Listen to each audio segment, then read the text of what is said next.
The Crusades' history remembers them as wars of faith. But beneath the holy banners and ringing swords, another war was being fought, one so secret, it was erased from the chronicles. Not between Christians and Muslims, but between cross and cross.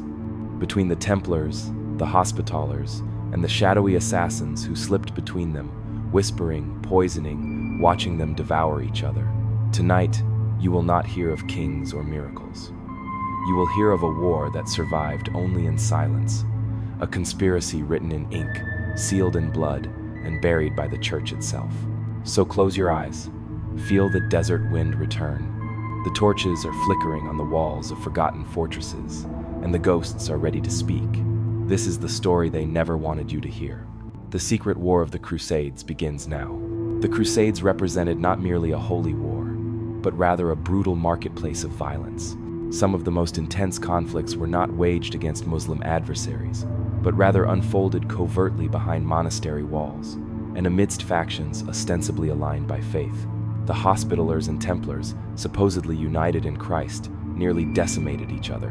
Moreover, the assassins cunningly infiltrated both factions, exacerbating their internal strife. This hidden conflict, a conspiracy veiled by silence, prompts a profound question. What if the true war was never East versus West, but rather cross against cross? There is no need to choose a side tonight, nor to weigh truth against dogma.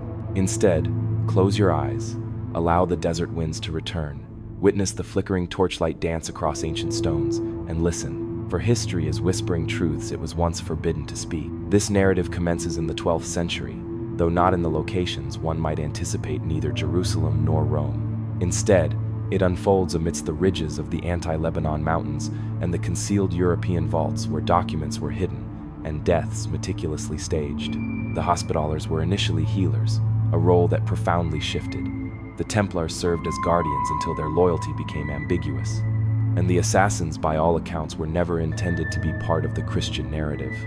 Yet, these three distinct groups, each with their unique vows, adversaries, and divine mandates, found themselves inextricably bound by secrets, treaties, betrayals, and conflict.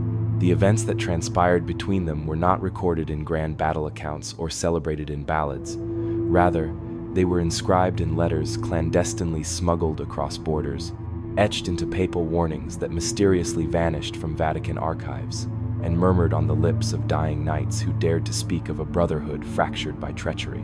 Nevertheless, once the scrolls were sealed and the monasteries secured, a peculiar silence descended. Tonight, that silence is broken. Tonight, we trace the faint footprints left in sand and ink, beginning with a singular year, the year the orders diverged. To most chroniclers, the year 1177 was distinguished by the Battle of Montgisard, where King Baldwin IV, a leper barely capable of wielding a sword, led a miraculous Christian victory against the formidable Saladin. This triumph was rapid, brutal, and widely heralded as divine intervention. However, something else occurred that year, quietly and without public acknowledgement, a schism, not between Christians and Muslims, but within the two most powerful Christian military orders in the Holy Land, the Knights Templar and the Knights Hospitaller. Superficially, the divergence appeared to be a mere disagreement over military tactics. The Templars, ever aggressive, advocated for a continued pursuit of Saladin's retreating forces. The Hospitallers, adopting a more cautious approach, recommended consolidating their gains. Yet, beneath this strategic debate lay a deeper, more personal antagonism. For years, both orders had competed for influence, land, and papal favor. The events of 1177 simply provided the impetus for them to overtly define their opposing stances. It is crucial to recognize that these were not simply armies. They were influential institutions, global, affluent, and largely immune to the authority of local kings. Both the Templars and the Hospitallers answered solely to the Pope. They possessed castles, controlled vital ports, levied taxes on peasants, and brokered truces, often without informing their ostensible allies. In essence, they constituted autonomous powers, and like all unchecked powers, they were destined to clash. The aftermath of Montgisard was subtly revealing. The Templars claimed credit for the victory, their white mantles emblazoned with blood and pride. The Hospitallers, by contrast, remained conspicuously silent. An anonymously penned chronicle from just 3 years later contains an unusual mention that the Hospitallers withheld crucial aid during the battle, an accusation that was never publicly investigated but circulated in hushed tones. A letter from a Spanish prelate even referred to a divine reckoning between the two orders, suggesting that the rift was not merely strategic but spiritual. Even stranger was the subsequent behavior of the Templars, who began withdrawing from joint missions with the Hospitallers. They established their own intelligence networks, refused to share supplies, and in some instances, deliberately arrived late to Hospitaller engagements. In response, the Hospitallers appealed directly to the Vatican, seeking clarification on jurisdictional matters concerning certain fortresses and trade routes. The papacy, perceiving the escalating tension, issued a vague warning about rivalry among the righteous, an admonition akin to a parent attempting to quell a sibling dispute at a formal banquet. Despite these tensions, there was no overt confrontation, at least not initially. Instead, smaller signs emerged: conflicting patrol routes, contradictory orders issued to the same vassals, and even the unexplained deaths of informants believed to be working for both sides. These military orders had effectively become kingdoms without crowns, and such entities, without defined borders, often engage in unseen conflicts. Amidst this breakdown of trust, another influential entity entered the fray.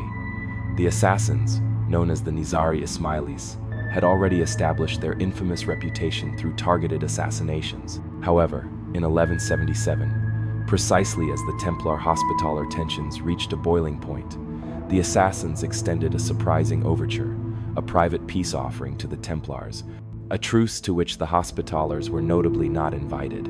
That offer, and the Templars' acceptance of it, marked a critical turning point, not merely in military policy, but in ideology. The Templars appeared to believe they could collaborate with any entity if it served their objectives, even with those who had openly murdered Christian leaders. The Hospitallers, adhering to a more rigid doctrine, viewed this as apostasy in armor, a profound betrayal of the very cross both orders bore. Some historians contend that the orders were simply adapting to the harsh realities of warfare. However, modern revisionists suggest that this was the precise moment when the internal conflict within Christendom truly commenced. A clandestine war, a cold war fought with hidden blades and forged decrees. A peculiar letter from the Armenian court at Cilicia speaks of brethren who pray but do not believe alike. It is unclear whether this refers to Muslim-Christian diplomacy or to the internal tensions within the Christian orders themselves. Given its date in late 1177, and its proximity to reports of a joint Hospitaller-Templar mission that encountered difficulties in the mountains, the interpretation is worth scrutinizing. Why 1177? What transformed this year into the moment when the facade cracked? Was it merely the intensity of battle and the pressures of leadership? Or had something deeper, older, and more volatile been simmering beneath the surface all along? Perhaps it was jealousies imported from Europe, divergent visions for the future of the Crusade, or possibly secrets exchanged with the wrong allies. Whatever the underlying cause, something fundamentally shifted in 1177. Records become scarcer, joint campaigns diminish, and fatalities begin to increase. There exists a rarely recounted story of a Hospitaller commander who vanished while traversing Templar lands. His horse returned, but he did not. His name was Brother Amory, and though no formal accusation was ever made, his disappearance was the first of many that would shroud the subsequent 2 decades in a haze of suspicion and silence. Tonight, you have stepped into that silence. You have entered 1177, a year when the blood on the sword was still fresh, and the real war was just beginning. Our journey begins at a hospice, a literal one, a place dedicated to the sick, the impoverished, and the pilgrims. It was nestled within the walls of Jerusalem long before the crusading armies arrived. The early Hospitallers were not knights at all. They were caregivers, tending to wounds with herbs, murmuring Latin prayers beside dying foreigners who had sought salvation in the dust of the Holy Land. Their emblem, a white cross on a black field, symbolized humility, not power. Yet, in less than a century, they had transformed into sword-wielding lords of formidable castles, feared even by their allies. How did this transformation occur? Their metamorphosis was not accidental. It was a necessary adaptation. As the First Crusade carved its violent path across the Levant, the influx of wounded pilgrims swelled into a relentless torrent. The Hospitallers swiftly realized that mercy alone could not endure in a land governed by steel. Protection became paramount. Escorts, watchmen, and soon, fully fledged warriors. While their vows remained unchanged, their weaponry evolved. They became monks armed with blades. By the 1130s, they controlled strongholds along critical trade routes. By 1150, they engaged directly in negotiations with monarchs. And by 1177, when we last encountered them, their relationship with the Templars fraying, the Hospitallers had transcended their role as a charitable order. They had become a sovereign military force, possessing their own chain of command, a sophisticated spy network, and in some regions, their own legal jurisdiction. However, unlike the Templars, whose meteoric rise captivated Europe with an aura of mystery and fervor, the Hospitallers expanded more discreetly. Their growth was slower, quieter, and less flamboyant. Their code was less secretive, their operations less dramatic. Yet, this should not be mistaken for weakness. The structure they established was disciplined, efficient, and unshakably loyal to the papacy. If the Templars embodied fire, the Hospitallers represented stone. This very contrast became a fundamental fault line. The Templars frequently initiated actions without consultation, sometimes even without explicit permission. The Hospitallers, conversely, observed, weighted, and meticulously assessed risks, akin to apothecaries carefully balancing venom and medicine. When the Templars accused them of hesitation in 1177, the Hospitallers did not deny it. They viewed it as prudence. After all, a headlong charge into battle might save a single town, but the loss of the entire order would doom thousands more. A letter from an English noble who briefly served with the Hospitallers before transferring to the Templars described the distinction thus: the one speaks of war as glory, the other speaks of war as a necessity one should regret. It is a subtle but crucial difference, and in a land of incessant campaigns and broken truces, it profoundly shaped how each order was perceived and how they viewed each other.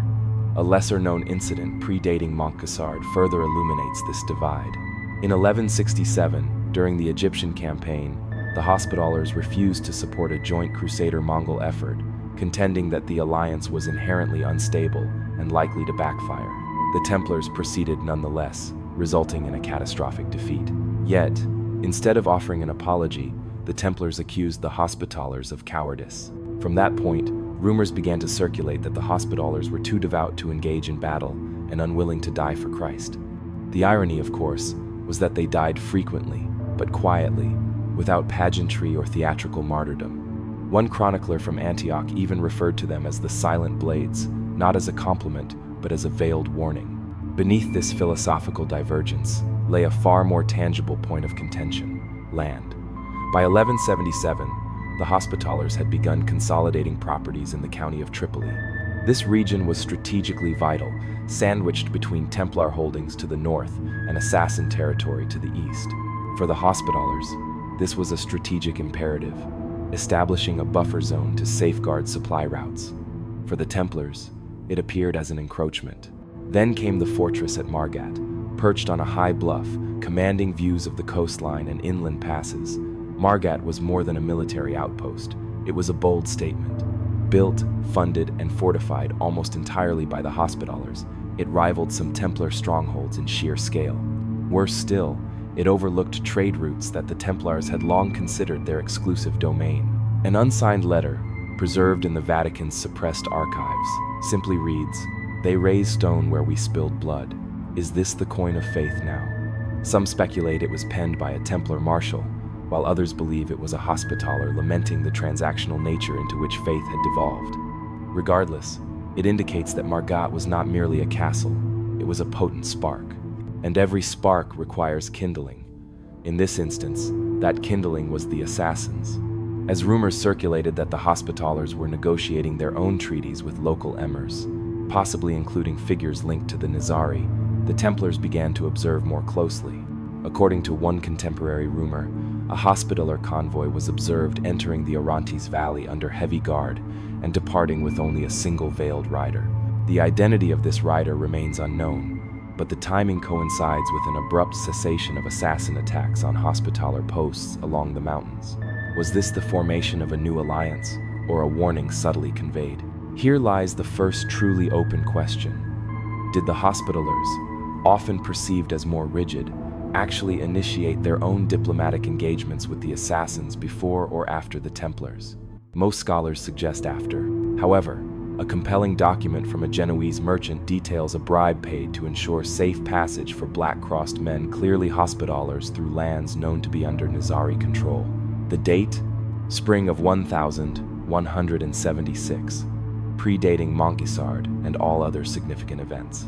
If accurate, this overturns the prevailing narrative.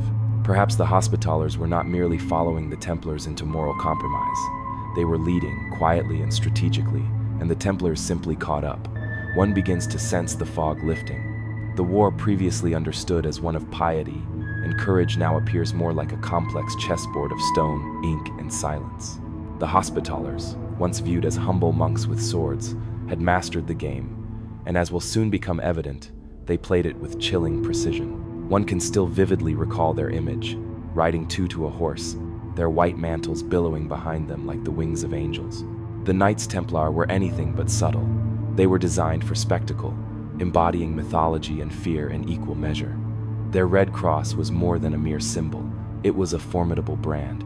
By the mid-12th century, that brand had not only conquered the Holy Land, but it also captured the imagination of Christendom. It is challenging now to fully grasp the radical nature of their ascent.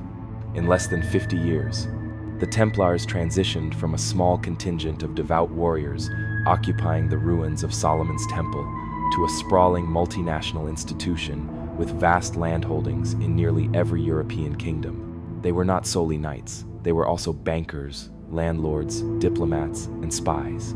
Some whispered that they even heard confessions. Others speculated they harbored no belief in God whatsoever. Their rule was exceptionally strict. Silence during meals, no personal property, mandatory night vigils, and absolute obedience. Despite these stringent requirements, young nobles across Europe clamored to join. Being a Templar was not merely a holy calling. It conferred immense prestige. It meant belonging to something greater than a kingdom. Grander than a crusade, it meant being part of the front line of God's personal army. However, with such prestige came an inherent arrogance. The Templars were notoriously difficult to command. They answered solely to the Pope, and even then, often only when it suited their objectives. They frequently defied royal orders, dismissed bishops as irrelevant, and acted autonomously in matters of both warfare and diplomacy. One chronicler observed that the temple has many masters, and all of them are the same man. Their success was intoxicating. Donations poured in, estates were granted, and fortresses sprang up like stone blossoms across the Levant. They built their own naval fleet, established vital ports, and even minted coinage in certain regions. Their seal, depicting two knights on one horse, symbolized not the poverty they professed, but rather discipline and unity, or perhaps something more complex. Two riders, one mission, and potentially two distinct faces. The Hospitallers observed all of this with a mixture of admiration and quiet apprehension. While they steadily grew brick by brick, the Templars soared like a conflagration. Fire, by its nature, attracts attention, especially when it begins to spread beyond its intended confines.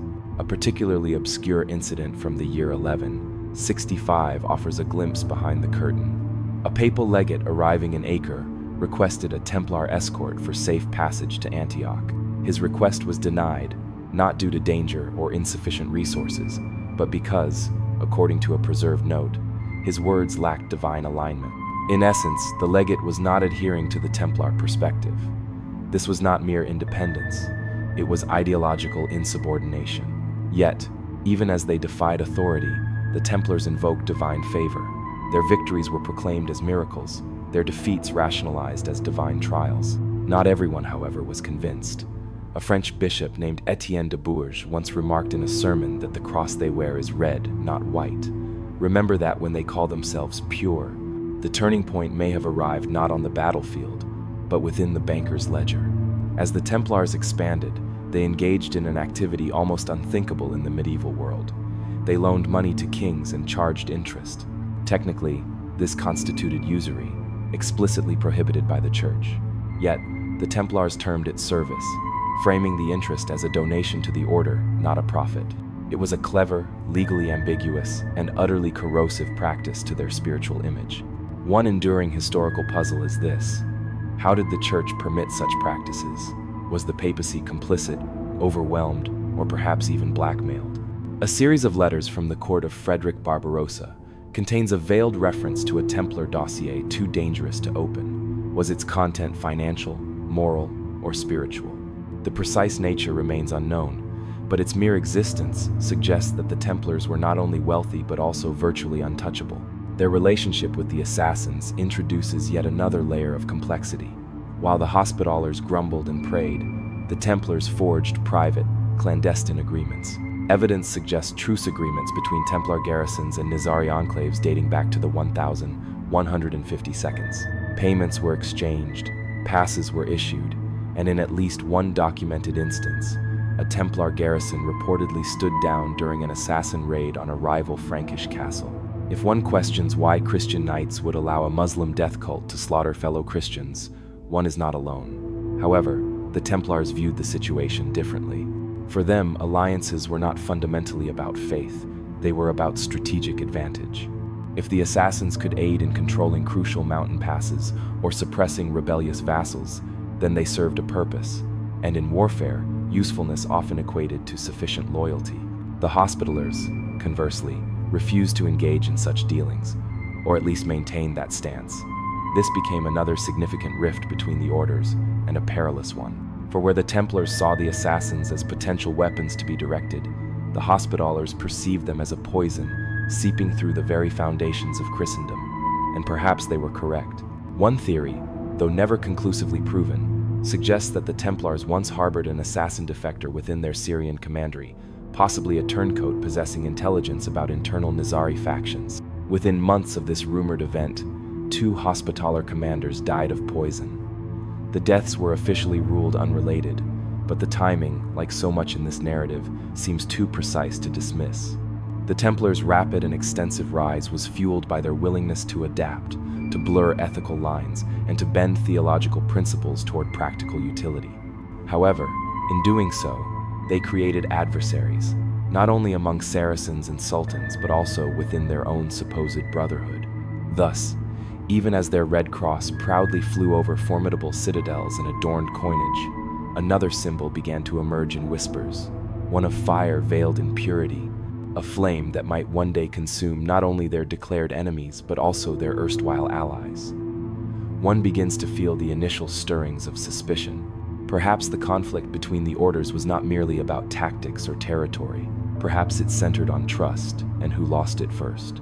Their name was uttered with more dread than that of any army, not because they commanded vast legions, but because they required none. A single individual, armed with a dagger and a designated target, possessed the capacity to alter the course of history.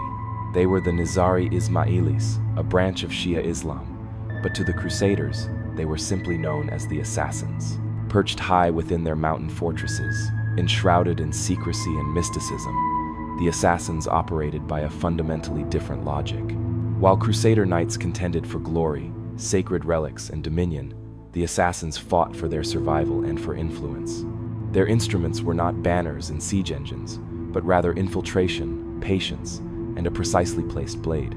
To the Franks, they were terrifying, precisely because their behavior did not conform to that of a conventional enemy. They would negotiate one day and assassinate the next. They would offer tribute only to poison the very cup in which it was presented. No city was too fortified, no noble too protected, and no prayer potent enough to guarantee one's next sunrise. Both the Templars and Hospitallers understood this, having witnessed its effects firsthand. In 1175, just 2 years prior to the supposed rupture between the orders, a Christian count in the county of Tripoli was discovered dead, stabbed through the heart within his own chapel. The assassins were blamed, yet no one could ascertain how they penetrated the keep or why his guards were spared. Rumors proliferated that the count had recently withheld tribute from a local emir, or that he had offended a Templar commander. The latter, of course, was never substantiated. However, this would not be the last occasion on which a killing attributed to the assassins served the interests of another party.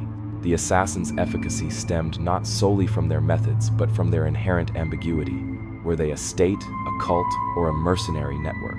Even today, scholars debate the true centralization of their command. Some insist that the Old Man of the Mountain, their legendary leader, issued direct orders for each assassination. Others propose that local cells operated with near total autonomy. Regardless, the outcome remained consistent: pervasive fear and an unsettling uncertainty regarding who might be targeted next. Yet, despite this pervasive fear, a peculiar development occurred in the 1170 seconds. The assassins began dispatching envoys to Christian fortresses, conveying requests for safe passage, offering peace proposals, providing tribute in exchange for neutrality, and in a few curious instances, proposing protection agreements. The Templars, ever pragmatic, accepted these overtures. One little-known treaty, preserved solely through a Venetian scribe's translation, details a mutual understanding between the Templars of Tortosa and a nearby assassin enclave. In exchange for an annual payment, the Templars would permit assassin agents to traverse Christian-controlled territories without interference. The document even includes the phrase, non aggrediantur in vicem, they shall not attack one another. The Hospitallers, upon discovering this arrangement, were outraged. A surviving letter from a Hospitaller, Prior in Margat, condemned the agreement as a pact with the sons of Cain, strong words for a world already awash in compromise. But what alternative did the Templars possess? The assassins controlled crucial mountain passes, vital for supply lines. They maintained spies in every city. Moreover, their assassinations were not exclusively directed at Muslims. Christian lords, priests, and even a papal legate were considered legitimate targets. In a conflict where geography often dictated destiny, the Templars calculated that cooperation, however distasteful, incurred lower costs than outright resistance. It is here that we return to a pivotal observation. While the Templars engaged in negotiations, the Hospitallers observed silently, resentfully, and perhaps enviously. An obscure account from a Maronite monk mentions witnessing a Hospitaller detachment trailing an assassin envoy as he departed a Templar stronghold. The monk wrote that the Hospitallers observed the black-cloaked rider as if he were a ghost, and they, the mourners, left behind. This is poetic, certainly, but also chilling, as it implies that the Hospitallers were not merely passive observers. They were meticulously taking notes. There is also the peculiar case of a Hospitaller fort razed to the ground in 1179, allegedly by assassins. The motive remains debated. Some posit it was retribution for an intercepted envoy. Others whisper it was a message intended for the Templars. You may deal with us, but we do not forget betrayal. The lingering question is, did the assassins manipulate both sides? The answer, frustratingly, is likely affirmative.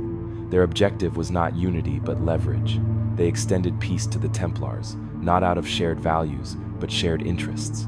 And they likely approached the Hospitallers as well, only to be rebuffed. That rejection may have marked the Hospitallers as more rigid, more principled, or simply more expendable. However, even rigidity carries a cost. As the Templars deepened their alliances, their access expanded. They began to receive intelligence regarding caravan movements, political rivalries, and even internal Muslim power struggles. The assassins, in turn, gained security, supplies, and perhaps most perilously, validation.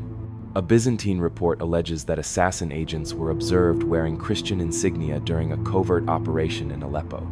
The report was dismissed at the time as propaganda, but in retrospect, and given the Templar assassin cooperation, it raises unsettling possibilities. If an assassin wore a cross, whose war was he truly fighting? The desert has never been generous with definitive answers. Its sands conceal both bones and secrets in equal measure. However, by listening attentively, one might still discern the echo of knives unsheathed without warning, of treaties inscribed in disappearing ink, and of a brotherhood of killers who transformed diplomacy into a game of whispers. And as the Templars engaged in that perilous game, the Hospitallers observed, waited, and began to question whether the true enemy wore turbans or armor identical to their own. High in the craggy ridges of the Alborz and anti-Lebanon ranges, where clouds cling to stone and silence resonates more profoundly than sermons, peculiar occurrences were always rumored. Passes would vanish under sudden snowfall overnight. Caravans would emerge, inexplicably missing half their men, and in certain remote valleys, travelers swore the mountains themselves whispered warnings. However, those who lingered long enough eventually discerned the truth. The mountains did not whisper. they negotiated. It was in these very peaks that alliances were forged, not by formal treaty, but by sheer necessity. And it is here we uncover the most curious of these arrangements, the one between the Knights Templar and the Assassins. By the 1180 seconds, the Templars had entered what some chroniclers would later term their shadow phase. This meant they no longer solely pursued open combat. They sought influence, control over information, geography, and perception. The Assassins, unparalleled masters of subversion, transitioned from being a foe to be conquered into a valuable instrument to be wielded. The result was an unofficial yet unmistakable partnership. Truces were not formalized with banners and witnesses. They were sealed in mountain caves over wine, infused with crushed myrrh, or beneath starlit skies under the implied threat of mutual destruction. The Templars would permit assassin agents to traverse Christian territory, and in exchange, assassin blades would be directed elsewhere. One of the most tangible episodes, though still partially shrouded in hearsay, originates from the region surrounding Masyaf, the renowned assassin stronghold. A Franciscan traveler reported observing a high-ranking Templar entering the valley under armed escort and departing 2 days later unmolested. There was no formal envoy, no diplomatic parchment, merely silence, and subsequently a 6-month cessation of assassin attacks on Templar supply lines. A mere coincidence, surely. The Hospitallers were neither oblivious nor amused by these developments. Their approach to diplomacy had always been overtly formal, relying on papal sanction and canonical authority. Negotiation with heretics represented a boundary they had not yet crossed. Yet, they now found themselves encircled by those who had. The Templars dealt with the assassins. So did certain Frankish barons. Even Saladin, at times, made private arrangements with the Mountain sect. Only the Hospitallers remained apart, clinging to their ecclesiastical integrity like a solitary shield in a sandstorm. But that shield gradually began to crack. A minor event, recorded only in the margins of a Syrian tax ledger, hints at a deeper unraveling. The document refers to a gift of grain shipments granted to black-cloaked Latins passing through Baalbek, a city known to be under Nizari influence at the time. The amount was modest, but the implication immense. Had the Hospitallers begun to accept favors from the very group they denounced as apostates, or were they merely being observed? One scholar proposes an even darker twist. The grain was poisoned, a warning, or perhaps a test. Meanwhile, the Templars grew increasingly comfortable in their pragmatism. Fortresses such as Chastel Blanc and Tortosa evolved into way stations not only for Christian knights, but also for whispers exchanged between realms. Traders, spies, and defectors all found passage through the invisible corridors opened by the Templar assassin understanding. And then came the true scandal. A Hospitaller outpost near the Orontes was raided one moonless night. No treasure was taken, no soldiers killed, only the commander's quarters were disturbed, his journal missing, his maps burned. The order publicly blamed local bandits, but privately, suspicions pointed elsewhere.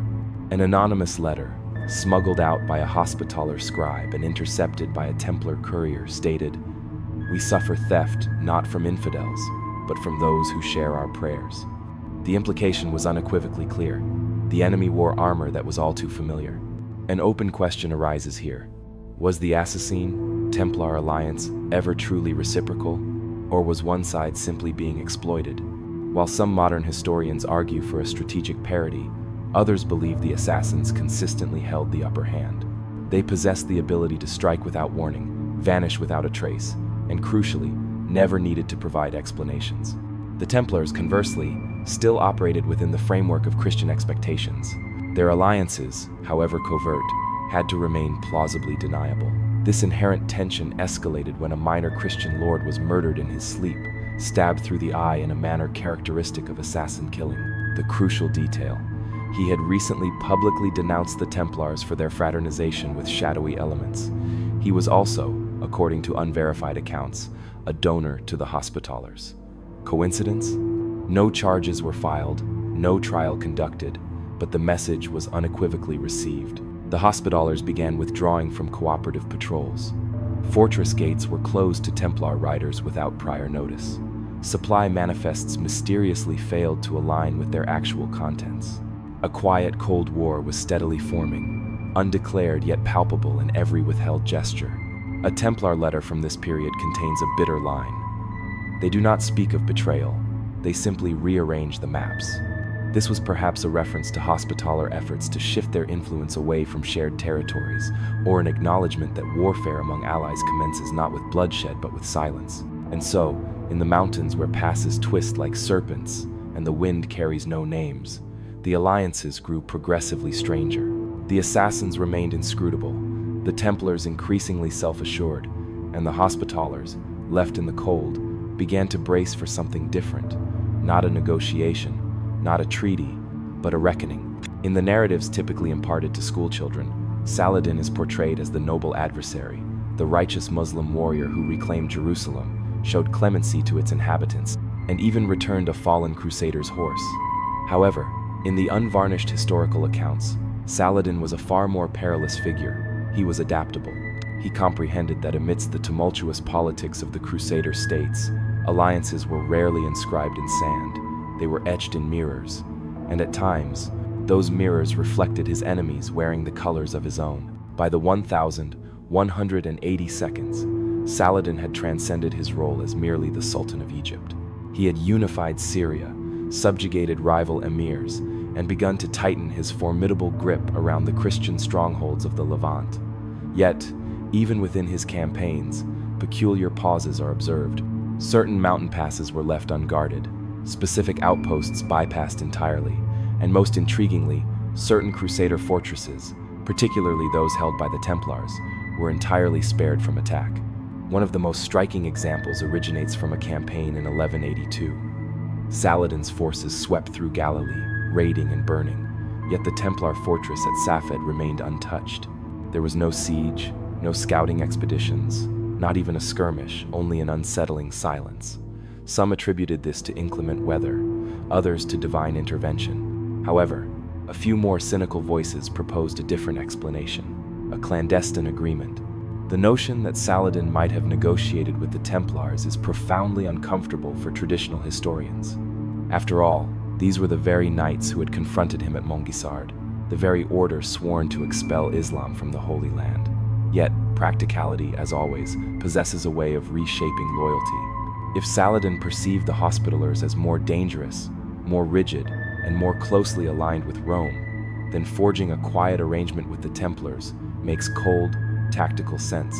There exists an obscure Arabic chronicle, rarely translated, that records a curious quote attributed to Saladin during this period.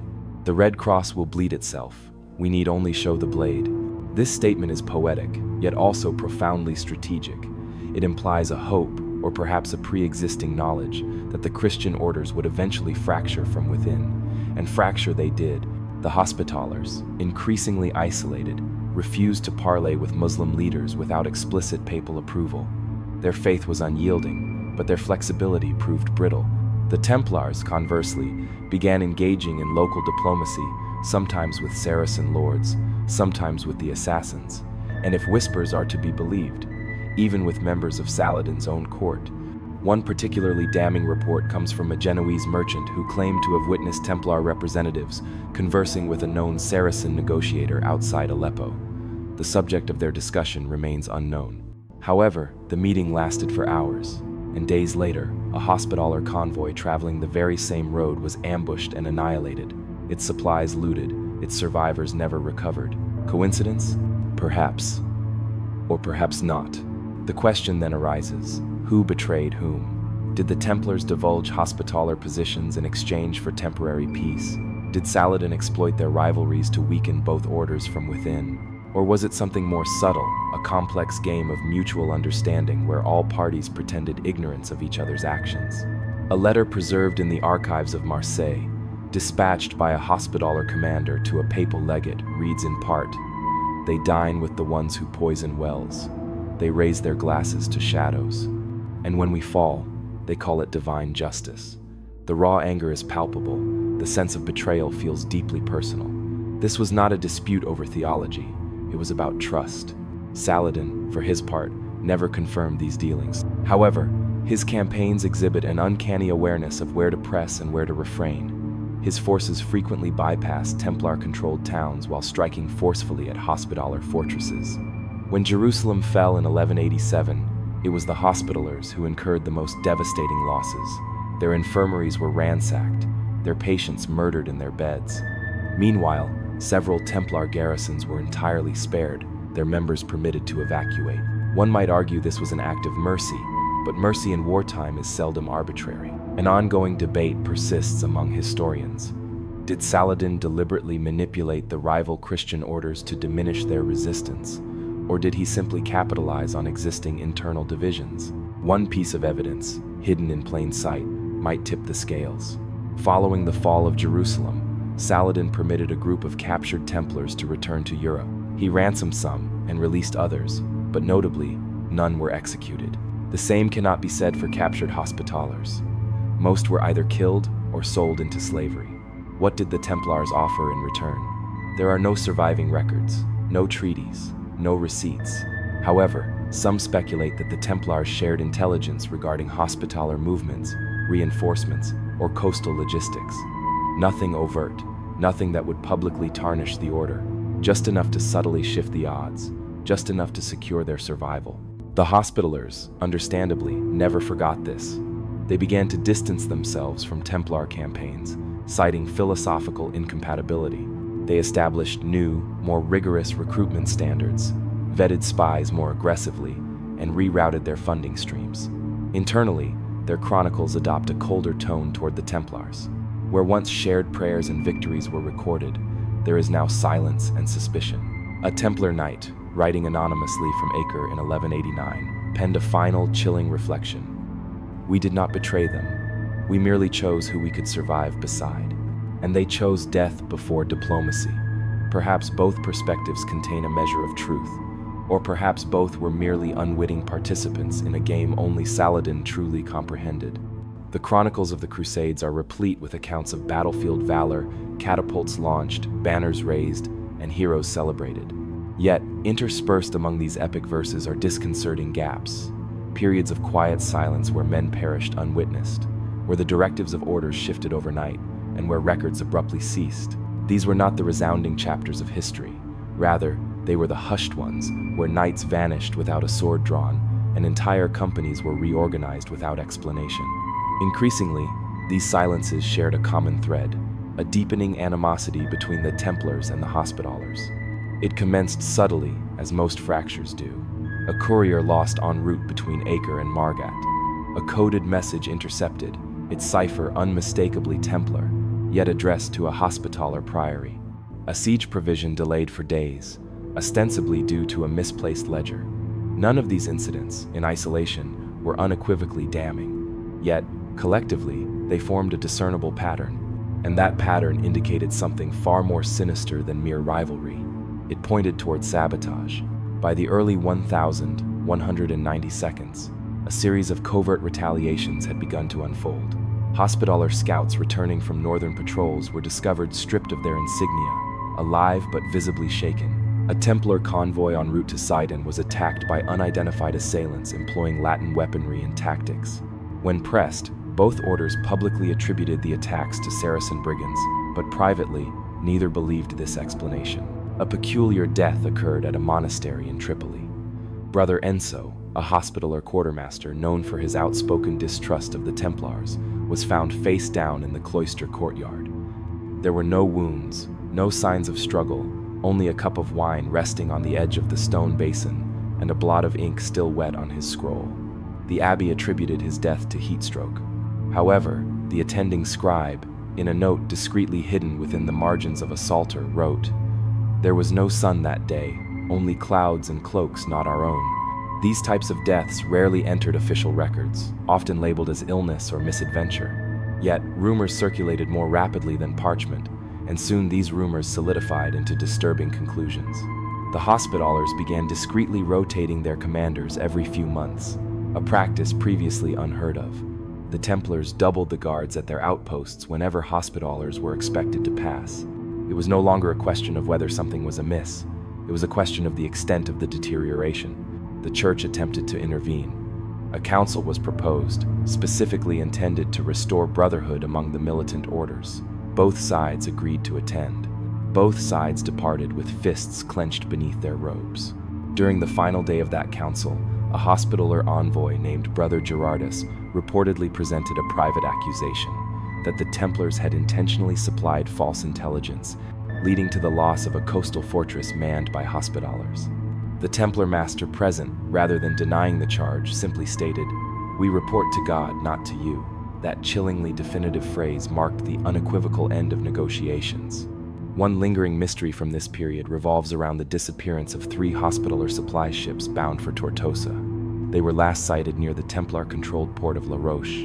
Their remains were never recovered, and storms were cited as the cause. However, a surviving Templar manifest from the same week indicates an unusual surge in grain and weapon stocks, an amount suspiciously close to the cargo the missing ships had carried. An open debate continues among scholars today. Were these events part of a coordinated campaign, or merely a breakdown of trust, spiraling into isolated acts of vengeance? Modern revisionists point to a chilling sequence of entries in the Hospitaller ledger at Crac des Chevaliers. Over 5 months, 3 Templar emissaries were denied entry, each time under a different pretext: gate repairs, pestilence, quarantine, insufficient parchment for visitor logs. The last excuse, historians generally concur, represents a masterpiece of passive-aggressive diplomacy. Perhaps the most revealing detail, however, originates from a single, solitary record, a burial log. It notes the interment of a Hospitaller knight, Brother Raymond of Poitiers, found slain beneath olive groves, bearing no wounds except one behind the ear. The entry is annotated with a cross, but beside it, in smaller ink, a single Latin word, Frater Brother. Was it a question, an accusation, or a prayer for whoever had delivered the fatal blow? The Templars, naturally, harbored their own grievances.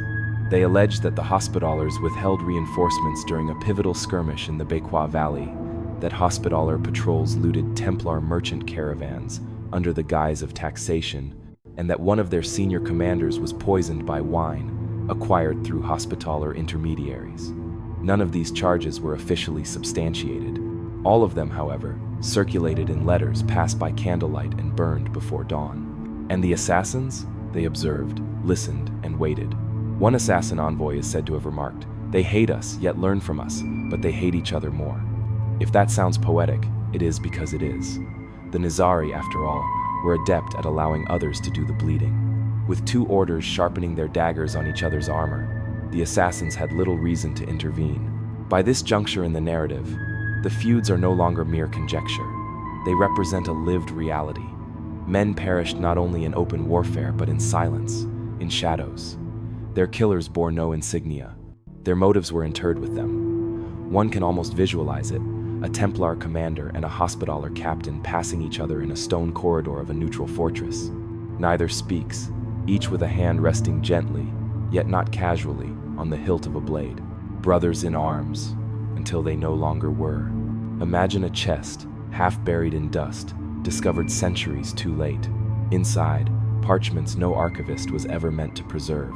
Letters scrawled in hurried strokes, sealed with crude wax, and signed with names that should never have appeared together. Templar masters, assassins, and occasional couriers whose marks bore Hospitaller insignias. The very existence of such correspondence defies the neat narrative perpetuated by official chronicles. Yet, fragments persist, scattered across European collections, often mistranslated by monks who perhaps feared the implications of what they were reading. These letters collectively point toward an uncomfortably clear truth. The orders were engaging in communication, not with kings or popes, but with each other and with their supposed enemies. The most astonishing instance originates from a letter dated approximately 1185, discovered in fragments within the archives of Marseille. It is addressed to the Master of the Mountain, a title used for the Nizari leader at Masyaf. The sender identifies himself as a guardian of the temple. His request: safe passage for Templar patrols through a contested valley in exchange for an annual tribute, carefully weighed and measured. The clincher lies in the closing line: "What we give to you, we withhold from the Black Cross." The Black Cross, of course, referred to the Hospitallers. If authentic, this is profoundly damning. It does not merely suggest Templar assassin dealings. It explicitly implies those dealings occurred at the expense of their Christian rivals. But there are other, even stranger letters. A collection of heavily damaged documents, preserved within the Vatican's secret holdings, appears to reference assassin envoys visiting a Christian-held fortress disguised as pilgrims. One letter, written in awkward Latin, expresses gratitude to a Templar host for wine and wisdom and offers the removal of a pest in Antioch. Scholars disagree on whether pest refers to a Muslim emir or a troublesome Hospitaller commander. In either interpretation, the implication is chilling: assassination by request. And then, the most controversial document of all, a Hospitaller record from Crac de Chevalier, undated but stylistically from the late 12th century, describing the interception of a courier near Homs. The courier carried a letter addressed to the Templars. It warned of an impending assassin strike against a Hospitaller caravan, advising the Templars to maintain distance lest guilt be shared. The courier never reached his destination. The Hospitallers retained the letter and filed it not under military reports but under matters of faith, a curious choice, as if betrayal itself had become a theological issue. This is where historical debates intensify. Were these letters authentic? Were they forgeries planted by rivals to sow distrust? Or, most unsettling of all, were they a blend of both, where genuine and fabricated entries intertwined, rendering truth and falsehood indistinguishable? That last possibility is the most haunting, for if no one can determine which transactions were legitimate, then every knight, every commander, becomes tainted by suspicion. One historian argues that the stylistic consistency of these letters is too strong for them to be fabrications. Another counters that their mere survival is too convenient. After all, why would such incriminating correspondence remain intact when so much else from that era was destroyed? Unless, of course, someone intended for it to be found someone centuries later, subtly shaping memory in the same way their ancestors shaped alliances. However, if the letters are genuine, they compel a grim conclusion. The Hospitaller-Templar rivalry was not simply about tactics or territory. It was about betrayal codified in ink. It was about one order quietly conspiring with killers to undermine the other. And once words of that nature are committed to paper, even in secret, they rarely remain hidden indefinitely. One might question the risk. Why would the Templars commit such perilous dealings to parchment? The answer, ironically, may lie in their own strict regulations. The Templars were meticulous record keepers. Every payment, every order, every papal indulgence granted had to be documented. Secrecy was not their inherent state, bureaucracy was. And bureaucracy, unlike human memory, does not forget. An obscure anecdote illustrates this point. In 1191, following the fall of Acre, a Hospitaller scribe reportedly stumbled upon a Templar ledger inadvertently left behind amidst the chaos. Within it were coded entries marked with a dagger symbol.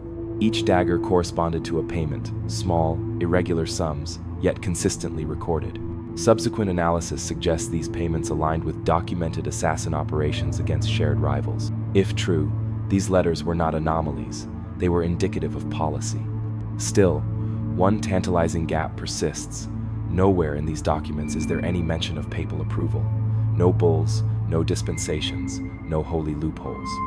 This leaves the haunting question: were these alliances not only secret but also heretical? A papal warning issued around this same period urged the orders to avoid rogue diplomacy with infidels. It does not name specific names. However, when viewed in conjunction with these letters, the warning reads less like a general guideline and more like a subtle, yet pointed admonishment.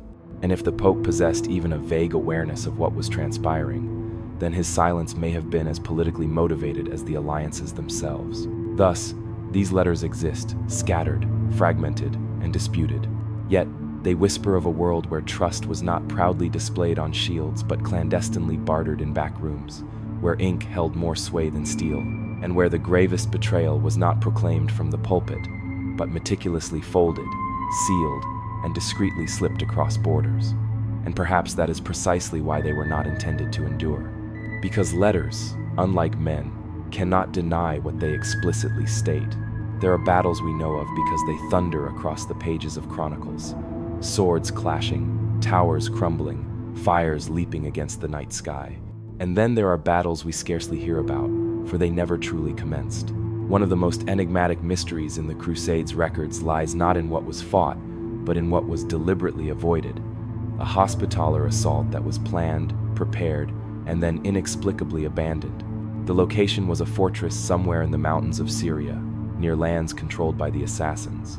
Its precise name remains contested.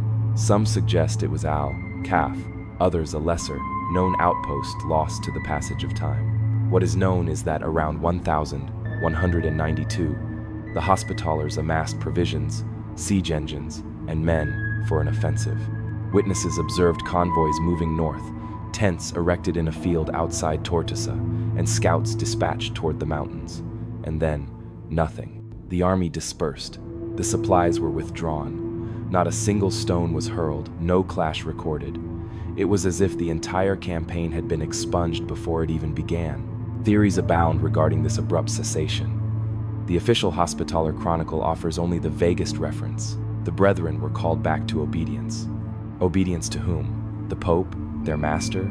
Or to some more subtle pressure no one dared to name? One obscure Arabic source adds a tantalizing detail. It claims that a group of Hospitallers preparing to march received a warning from an unexpected quarter, the assassins themselves. According to this account, a Nizari envoy delivered a simple message. If the Hospitallers proceeded, another fortress would fall, but not the one they sought. These chilling words implied that a retaliatory strike would target one of their own holdings. If true, the Hospitallers were not merely checked, but humiliated, compelled to lower their banners under the threat of an unseen blade. The Templars, predictably, did not allow the matter to rest in silence. In their records, now dispersed among European archives, one finds sly notes concerning Hospitaller cowardice and hesitation. However, a closer examination reveals something subtler. A fragment from a Templar ledger mentions the sudden arrival of tribute from assassin-controlled lands during that same season. Could it be that the assassins had already forged an agreement with the Templars? One that rendered a Hospitaller siege not only perilous but politically untenable. After all, attacking a fortress protected by a Templar agreement would not only provoke the assassins, but also risk open warfare with their supposed allies. And so, the siege never transpired. The silence that followed was even more telling. Hospitaller commanders ceased speaking openly of campaigns in the mountains. Their focus shifted to fortresses along the coast, safer targets with clearer lines of legitimacy. Meanwhile, the Templars expanded their influence inland, seemingly unhindered by Hospitaller interference. The aborted siege had established a precedent. The Hospitallers would not, or could not, strike where the Templars had already planted invisible treaties. A particularly strange detail emerges in papal correspondence written years later. Pope Celestine III rebuked the orders for discord that weakens the Lord's cause and warned them against dividing Christ's enemies as if they were spoils. The phrasing suggests that the orders were indeed treating different Muslim factions distinctly, forming piecemeal alliances, and perhaps even carving out spheres of influence. If so, the assassins were not merely pawns in this elaborate game. They were power brokers, leveraging their daggers to maintain discord between two formidable orders. Then there is the issue of the missing reports. Normally, Hospitaller campaigns were documented with meticulous detail, the number of knights, sergeants, even the quantity of bread distributed. Yet, for this particular siege, there is nothing. No tallies, no lists, no names, only the vague, dismissive line that the brethren were called back. Historians debate whether this constituted a deliberate erasure by the Hospitallers themselves, or the work of later chroniclers eager to protect their reputation. In either case, it strongly suggests a cover-up. Some revisionists take this further, arguing that the Hospitallers did indeed march, and that a minor skirmish or failed attempt occurred, but was suppressed to avoid embarrassment. Supporting this theory is a fragment of a Syrian poem describing red and black crosses fleeing into the night. It may be poetic invention, but it hints at something more. A failed Hospitaller venture against an enemy shielded not by walls but by unseen agreements. The open question persists. Were the Hospitallers betrayed by the assassins, blocked by the Templars, or simply abandoned by their own leaders? Each possibility carries significant weight. Betrayal implies they were pawns in a larger game. A Templar blockade suggests the internal war between the orders had already escalated into open sabotage. An abandonment suggests that doubt had permeated even the Hospitaller ranks, causing their swords to remain sheathed not by command but by fear. Whatever the truth, the siege that never occurred left an indelible mark. In the subsequent years, Hospitaller chronicles adopt a sharper tone in their condemnation of compromise. Their rhetoric hardens, and their distrust of the Templars becomes a silent, persistent drumbeat in every campaign. Sometimes, the most resonant wars are not those fought with trumpets and towers, but those that leave gaps in the parchment wars of silence, wars of avoidance, wars where the missing pages are more perilous than the ones we can read. From the distant perspective of Rome, the world always appeared clearer than it did on the ground. The Pope, seated in his chair of authority, received filtered reports of victories and defeats, and believed, at least in principle, that the crusading orders were unified arms of the same body. However, the Curia was not oblivious. Letters arrived, dense with complaints, rumors of quarrels, and occasional confessions that alliances were being forged in regions where Christendom's moral law held no sway. Eventually, the papacy could no longer afford to ignore the situation. A warning was issued. It took the form of a papal bull, promulgated in the late 12th century, known today to only a handful of scholars. Its language was formal, even somewhat vague, but its intent was unmistakable. The military orders were explicitly forbidden from entering into unsanctioned agreements with infidels, heretics, and those outside the grace of Christ. This might appear as a general exhortation to maintain piety. However, the underlying context reveals its true significance. Why issue such a statement unless whispers of precisely such pacts were already causing concern in Rome? Both the Templars and Hospitallers received copies. As indicated by an obscure notation in the Vatican registry, several local bishops in the Levant also received the bull.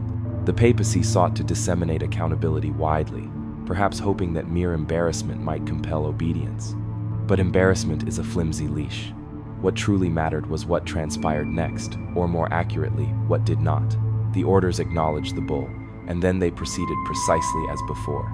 One French chronicler, writing decades later, claimed the Templars responded with a shrug, privately remarking that no ink spilled in Rome can bind men on the frontier. The Hospitallers, while outwardly compliant, did little to alter their conduct.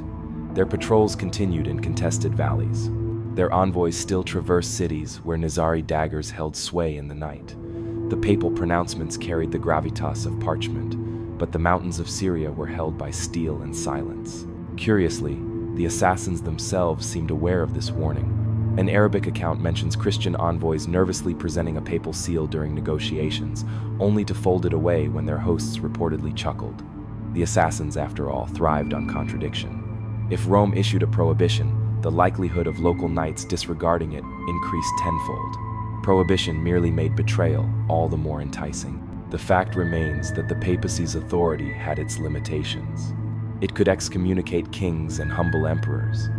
But how does one discipline an order whose members already considered themselves martyrs in waiting? Threats of damnation carried less weight when one's knights slept in their armor and recited prayers beside their own freshly dug graves.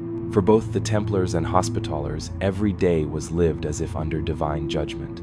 Still, the bull leaves behind intriguing hints about the specific fears harbored by Rome. The wording does not merely forbid general dealings with Muslims. It specifically targets secret councils and treaties struck without the knowledge of the Curia. That phrase, secret councils, is peculiar. It suggests Rome was not only concerned about battlefield truces, but also about organized diplomacy conducted without papal oversight. Was this a veiled reference to councils such as the one rumored to have occurred in Tripoli, where Templars, assassins, and European nobles supposedly convened under the cloak of night? The timing aligns suspiciously well, and here lies the crux of the debate. Did the Pope possess more knowledge than he publicly admitted? Or was the bull a broad, somewhat desperate attempt to rein in behavior he only vaguely comprehended? Scholars are sharply divided. Some argue the papacy was fully cognizant of clandestine alliances and sought to stifle them through generalized warning. Others insist Rome acted on rumor, issuing a sweeping edict to preserve its authority irrespective of concrete proof. The truth lies buried under centuries of redactions and deliberate omissions. One curious clue persists in the papal registers. An entry notes that certain complaints against the Templars and Hospitallers were categorized under discordia, inter fratres discord between brothers. Ordinarily, this phrase referred to disputes within monasteries. That it was applied here to armed orders with castles and treasuries hints at just how bitter the quarrels had become. These were not mere sibling rivalries, they were schisms forged in steel. The Hospitallers, perhaps sensing the peril of outright papal condemnation, attempted to portray themselves as the obedient faction. Letters from their priors emphasized loyalty, obedience, and humility. Yet, concurrently, there are hints that they, too, engaged in the very diplomacy they publicly condemned. A marginal note in one Hospitaller charter, written in a different hand than the main text, reads, "The mountain knives will be stayed, but not forever." This sounds less like righteous defiance and more like weary complicity. Meanwhile, the Templars appear to have grown bolder. A document from Acre lists payments for escorts marked with symbols scholars have linked to assassin involvement. These payments occurred after the papal bull was issued, meaning the Templars not only disregarded the warning, but documented their defiance in their own ledgers. Perhaps they believed no one would dare challenge them, or perhaps bureaucracy, once again, inadvertently betrayed their secrets. Thus, the warning was issued, the warning was heard, and then the warning was buried under layers of necessity, avarice, and unspoken agreements. Rome could issue pronouncements from afar, but in the mountains and deserts of the Levant, men carried daggers sharper than any spoken word, and those daggers chose whom to strike and whom to spare. The papal warning lingers as a historical ghost, a stark reminder that the Church attempted to intervene, but that the internal conflict within the crusading orders had already slipped beyond its grasp. The words were clear, the ink indelible, but no one truly listened, and in the silence that ensued, the shadows only deepened. To most crusaders, Tripoli was a sanctuary city. Its bustling port teemed with Genoese and Venetian merchants, its narrow streets redolent with spices and tar, and its formidable fortifications offered a sense of security unmatched by many other Christian enclaves in the Levant.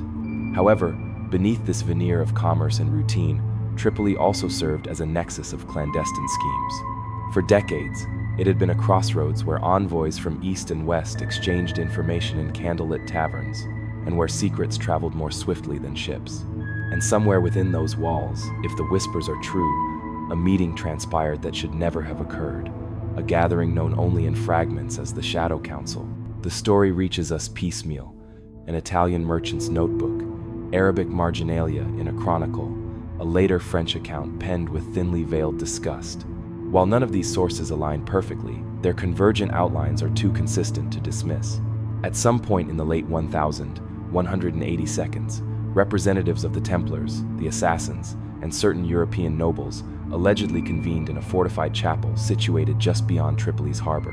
Notably, no Hospitaller presence is mentioned, an absence as significant as any documented attendance. Why this meeting, and why in that specific location? Some argue it was purely pragmatic. The Crusader states were rapidly unraveling after the Battle of Hattin. Saladin's power surged like an unstoppable tide. The Assassins, beleaguered by their own internal rivalries, required leverage. And the Templars, increasingly isolated from their Hospitaller counterparts, sought new partners. A secret council, shielded from papal scrutiny, may have appeared to be the only viable path forward. One obscure report claims the meeting was brokered by Conrad of Montferrat, the ambitious noble who would later carve his own short-lived dominion from the wreckage of Jerusalem. If true, this aligns with his established pattern. Conrad was a man of fluid loyalties, willing to strike deals wherever advantage lay. His presiding over such a gathering makes strategic sense. He understood that war was waged not solely with swords, but also with signatures and with silences. What might have been discussed? Theories abound. Some posit the council focused on coordinating truces, allowing assassin daggers to target Saladin's lieutenants while Templar fortresses remained unmolested. Others believe it concerned trade, with European nobles seeking secure passage for caravans in exchange for payments funneled through the orders. The most controversial interpretation, however, is that the council may have ventured further, delineating zones of influence between the orders and the assassins themselves. If true, this would have constituted nothing short of heresy in the eyes of Rome. The Hospitallers, notably, registered their faint protest in the records. A letter from a Hospitaller commander in Margat refers obliquely to a gathering of serpents under the guise of saints and warns that those who wear the Red Cross have forgotten their vows. The language is too pointed to be mistaken. They knew, or at least suspected, that something was transpiring in Tripoli, and they perceived it as a profound betrayal. An unanswered question persists. Did the Pope know? The papal bull, previously discussed, warning against rogue diplomacy, appeared not long after the supposed council. Some scholars suggest it was a direct response. Others argue the timing is coincidental, a general attempt to curb escalating tensions. Yet, the coincidence is difficult to disregard. Rome may not have possessed explicit details, but Rome knew enough to be deeply concerned. The inherent problem with meetings of this nature is that their proof tends to vanish. Every fortress fears the enemy at its gates. Few are prepared for the one within its walls. Yet, somewhere in the late 12th century, a rumor began to circulate that shook even the most disciplined knights of the temple. An assassin, one of the feared devotees of the Old Man of the Mountain, had not merely defected, but had infiltrated the order itself, not as a prisoner, not as a servant, but as a brother. The evidence is fragmentary, as always. A Byzantine chronicle describes a Saracen youth who took the mantle of the temple and lived among them, feigning their prayers. A Latin marginal note in a Hospitaller Psalter mentions a traitor in white cloak whose knife was never sheathed, and a Venetian merchant wrote in a private diary of a man who wore both the red cross and the dagger ring. These scraps may be exaggerations, or perhaps propaganda, or they may be glimpses of a truth too perilous to explicitly state that the Templars, already accused of secret dealings with the assassins, had allowed one into their sacred ranks. Why would the Templars undertake such a profound risk? Perhaps it was a calculated gamble. The assassins possessed unparalleled intelligence networks. They knew which emirs plotted, which caravans transported gold, and which castles were internally decaying. For a Templar commander desperate to outmaneuver both Saladin and his Hospitaller rivals, such knowledge could decisively tip the scales. Introducing an assassin defector into the order might have been perceived as either brilliant or utterly insane. The Hospitallers perceived only treachery. One letter from a Hospitaller knight laments that the Templars pray beside one who once murdered bishops. Another warns that to dine with poison is to swallow it unwittingly. Their outrage was not solely theological. If an assassin genuinely infiltrated the temple, then every Hospitaller knight had reason to ponder what secrets were being exchanged in the darkness and whose names might soon be whispered to the Old Man of the Mountain. Yet, the deeper one investigates, the murkier the truth becomes. Was this figure truly a convert, or merely a spy who donned the mantle long enough to sow confusion? One account insists he embraced baptism and lived as a faithful Christian for years before mysteriously vanishing into the desert. Another claims he slit a knight's throat in his sleep and escaped the fortress unchallenged. Both accounts cannot be true, which leaves us suspended in the uneasy space between myth and verifiable fact. One detail, however, stands out. Shortly after these rumors emerged, a Templar commander in the region of Antioch was assassinated in a manner unmistakably Nizari, stabbed in broad daylight, his killer making no attempt to flee. Some historians argue this was retaliation for the perceived betrayal of the supposed assassin defector. Others suggest it was the work of the defector himself, planted, trusted, and then activated when the opportune moment arrived. Regardless, the notion that the temple had been breached by its deadliest enemy spread like wildfire. The psychological damage alone was immense. Templar regulations tightened. Novices underwent more rigorous examination. Oaths became more severe, and trust, that essential foundation, began to corrode from within. A Hospitaller chronicler, writing with thinly veiled satisfaction, remarked that they feared no army but feared the man who broke bread beside them. It is, perhaps, the cruelest fate for any warrior to believe the greater threat lies not across the battlefield but at the adjacent place setting in the refectory. What renders this episode so compelling is not simply the possibility of infiltration, but what it reveals about the orders themselves. The Templars were already accused of excessive secrecy, of bending rules, and of pursuing alliances forbidden by Rome. The idea that they might welcome, or at least tolerate, an assassin in their midst fit the narrative their enemies carefully constructed. For the Hospitallers, this rumor served as a potent weapon, in their view, irrefutable proof that the temple was compromised, corrupted from within. And for the assassins, whether the story was factual or not, the rumor alone constituted a victory, for fear, ultimately, was their sharpest blade. The open question continues to unsettle scholars. Was there truly an assassin within the temple? Or was this story itself a weapon, crafted, disseminated, and sharpened by those who needed it to be believed? No definitive answer survives. However, what is certain is this: trust between the Templars and Hospitallers never recovered from the rumor. The Hospitallers began treating their brothers in arms as potential conspirators, and the Templars, defensive and secretive, intensified the very behaviors that initially aroused suspicion. Infiltration or invention, the result was the same: a brotherhood divided, a reputation stained, and a whisper that still chills when spoken aloud that somewhere, long ago, a man once knelt in a Templar chapel, wearing the white mantle of purity, and beneath it, the dagger of the mountain. The delicate equilibrium between silence and violence can never be maintained indefinitely.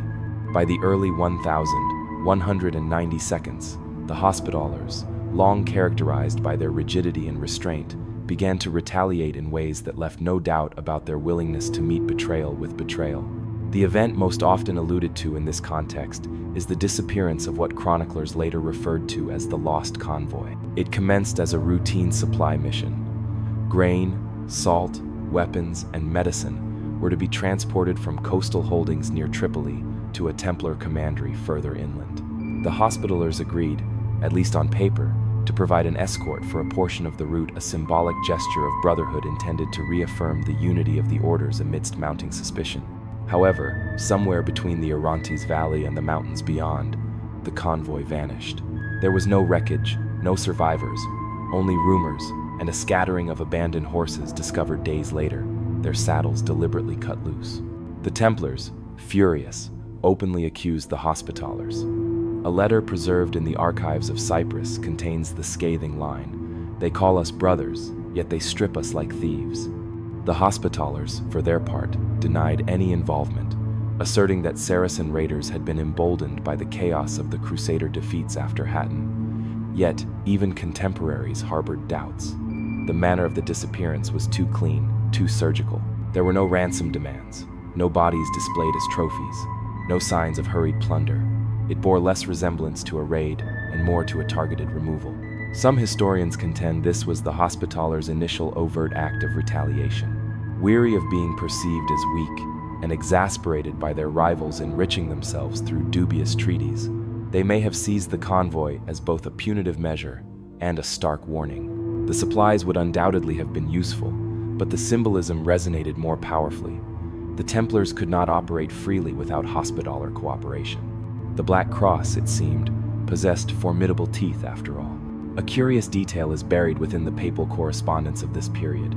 A report sent to Rome mentions discord over convoys and escorts, urging both orders to resolve their disputes before scandal breeds greater harm.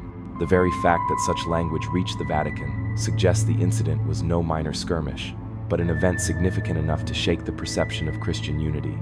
Yet, once again, the details were deliberately left vague. The Church could admonish, but it could not openly acknowledge the depth of the fracture. An obscure Arabic chronicle adds another layer of complexity. It claims that assassin agents were observed shadowing the convoy days before its disappearance, and that they later delivered a gift of grain to a Templar garrison to replace what had been lost. If true, this suggests something far more intricate. Either the Hospitallers executed the strike and the assassins ensured its impact, or perhaps the assassins themselves carried out the ambush with the tacit approval of the Hospitallers. Regardless, the Templars found themselves humiliated, not by open battle, but by the quiet removal of men and material from under their very noses. The psychological impact was immense. Trust, already fragile, collapsed into outright paranoia. Templar commanders began to regard every Hospitaller escort with suspicion, assigning double guards and, at times, refusing assistance entirely. Hospitallers, in turn, interpreted this mistrust as an insult, further hardening their stance. What once appeared as tension now resembled undeclared warfare. And here lies the open question. Was the lost convoy truly the work of the Hospitallers? Some revisionist scholars propose that the disappearance was staged, an invention by the Templars themselves designed to discredit their rivals and consolidate papal favor. They point to the absence of material evidence, the lack of surviving loot, and the fact that the supposed supplies never appeared in Hospitaller records. If they took it, where did it go? Did they conceal it, or did it never exist at all? Others counter that such perfection, the complete absence of any trace, is consistent with the Hospitaller reputation for efficiency. If they struck, they did so with precision, a skill honed not from the assassins, but from years of tending the sick and an intimate knowledge of how to remove rot quietly, leaving no discernible infection behind. Whatever the truth, the event solidified perceptions. To the Templars, the Hospitallers were no longer passive rivals but active enemies. To the Hospitallers, the Templars' outrage was hypocrisy, emanating from an order that had long trafficked in duplicity. And to the assassins, observing from their mountain fortresses, the spectacle of two great Christian orders turning their blades against each other must have been a divine gift, or perhaps a diabolical one. The lost convoy was never officially explained. Rome never issued a verdict. The silence itself became the record, a wound left unhealed. And in that silence, the feud deepened, the shadows lengthened, and the war that was never supposed to exist crept one step closer to daylight. Margat was considered impregnable. Perched high on a basalt hill above the Syrian coast, its black walls seemed to emerge directly from the rock itself. Hospitaller masons had fortified it into a formidable citadel of defiance, bristling with towers and equipped with cisterns deep enough to withstand years of siege. Chroniclers referred to it as the Black Fortress. For decades, it stood as irrefutable proof that the Hospitallers were not merely caretakers of the sick, but formidable masters of stone and steel. Yet, even within its mighty walls, murder found a way. The victim was a Hospitaller commander, a man named Odo of Street Gilles. His reputation was sharp, pragmatic, fiercely loyal to Rome, and openly disdainful of the Templars' dealings with the assassins. He had publicly denounced them on multiple occasions, describing the temple as an order cloaked in white but bleeding red from within. To the Hospitallers, Odo was a principled voice. To the Templars, he was a persistent irritant. In 1193, he was discovered dead in Margat. His body slumped in the cloister garden, his throat slit from ear to ear. The official report was swift and superficial. Bandits, they claimed. Perhaps Saracen infiltrators, or even an assassin's dagger, slipped into the heart of Hospitaller power as a warning. However, the details resisted such a simplistic narrative. Odo's guards were unharmed, his chamber door showed no signs of forced entry, and the cut itself clean, precise, almost ceremonial, was unlike the ragged strikes of panicked raiders. It appeared more like an execution than an ambush. Rumors spread that the killer had traversed Margat's halls without resistance, that he had been seen dining with Odo earlier that evening, and that when Odo collapsed in the garden, the figure simply vanished into the fortress shadows. Too clean, too convenient, and disturbingly familiar. The Templars, naturally, denied any involvement. Publicly, they expressed appropriate solemn grief. Privately, some smirked. A letter from a Templar knight stationed near Tortosa includes the line, "The loudest hound has been silenced. Perhaps now the pack will rest." If not an outright admission, it is at least an echo of satisfaction. The Hospitallers, meanwhile, closed ranks. Odo's death was recorded with the barest of words in their ledger. He fell to treachery, nothing more. No details, no suspects, just an unspoken acknowledgement that betrayal had permeated even their safest walls. They intensified their patrols, rotated their guards, and prohibited unaccompanied walks in the gardens at dusk. Yet the memory of the killing lingered, heavy as incense smoke. An obscure Arabic source further muddies the waters, claiming Odo's death was commissioned by Saladin himself, carried out by assassin intermediaries. However, this version feels too convenient, as if designed to deflect suspicion outward rather than inward. After all, why would Saladin expend resources to eliminate a commander already constrained by rivalries with fellow Christians? His war was against castles and armies, not solitary dissenting voices. No, Odo's death feels more personal, more intimate. The blade severed more than flesh. It severed the fragile thread of trust holding the crusading orders together. And so, the open question persists. Who killed Odo of Street Gilles? Was it an assassin striking at Saladin's behest? A Hospitaller rival silencing internal dissent? Or a Templar blade concealed under the guise of brotherhood and driven home in the cloister garden? The lack of clarity appears almost deliberate, as if the murder was designed not only to end one man's life but to sow suspicion in every conceivable direction, a killing that multiplied enemies without identifying a culprit. The psychological effect on the Hospitallers was profound. They began to view every Templar visitor as a potential assassin, every dinner companion as a spy. The Templars, in turn, dismissed this paranoia as weakness.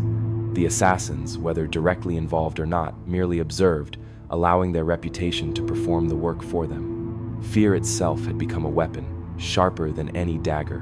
What renders this episode so chilling is not merely the murder itself, but its location. Margat was presumed to be untouchable, a fortress of absolute security. To strike there was to demonstrate that no wall, no garrison, no ritual of prayer could offer protection against betrayal. It was a message inscribed in blood. The true danger resided not beyond the walls but within. And so Margat, the Black Fortress, became stained with a shadow that stone could not erase. Odo's body was interred, his name barely remembered outside hospitaller rolls. But the suspicion he carried to his grave endured. From that day forward, every hospitaller commander understood that death might not come from Saracen arrows or assassin daggers. It might come from a man in a white cloak, smiling across the table, patiently awaiting the moment when the garden grew quiet. Acre was a city of inherent contradictions. Its harbor buzzed with merchants from every corner of the Mediterranean. Its streets formed a labyrinth of stalls and fragrant smoke. Its walls bore the weight of both gold and suspicion. To pilgrims, it was the gateway to the Holy Land. To soldiers, it was the fulcrum of war. And to spies, it was a marketplace where secrets could be purchased as readily as salt or silk. It is here, amidst the clamorous wharves and shadowed inns, that a ledger emerged, a small, unremarkable book later whispered about as the Black Book of Acre. The story of its discovery is as obscure as its contents. Some claim it was confiscated from a merchant suspected of smuggling arms to Muslim warlords. Others assert it was seized during an internal hospitaller raid against a corrupt official. What truly matters is its content: columns of transactions, entries in multiple hands, and a series of coded notations marked with strange symbols, daggers, crosses, and stars. At first glance, it appeared to be a straightforward record of trade: grain shipments, ship charters, coin exchanges. But the deeper one read, the darker its implications became. Scholars who have examined fragments describe payments explicitly labeled for silence, and others referred to as gifts for the mountain. The mountain, in the idiom of the time, almost certainly referred to the assassins. If accurate, the ledger documents financial entanglements between the assassins and both Christian military orders, and not merely bribes for safe passage, but recurring, systematic sums, as if woven into the very economic fabric of Acre itself. This was tribute disguised as legitimate trade.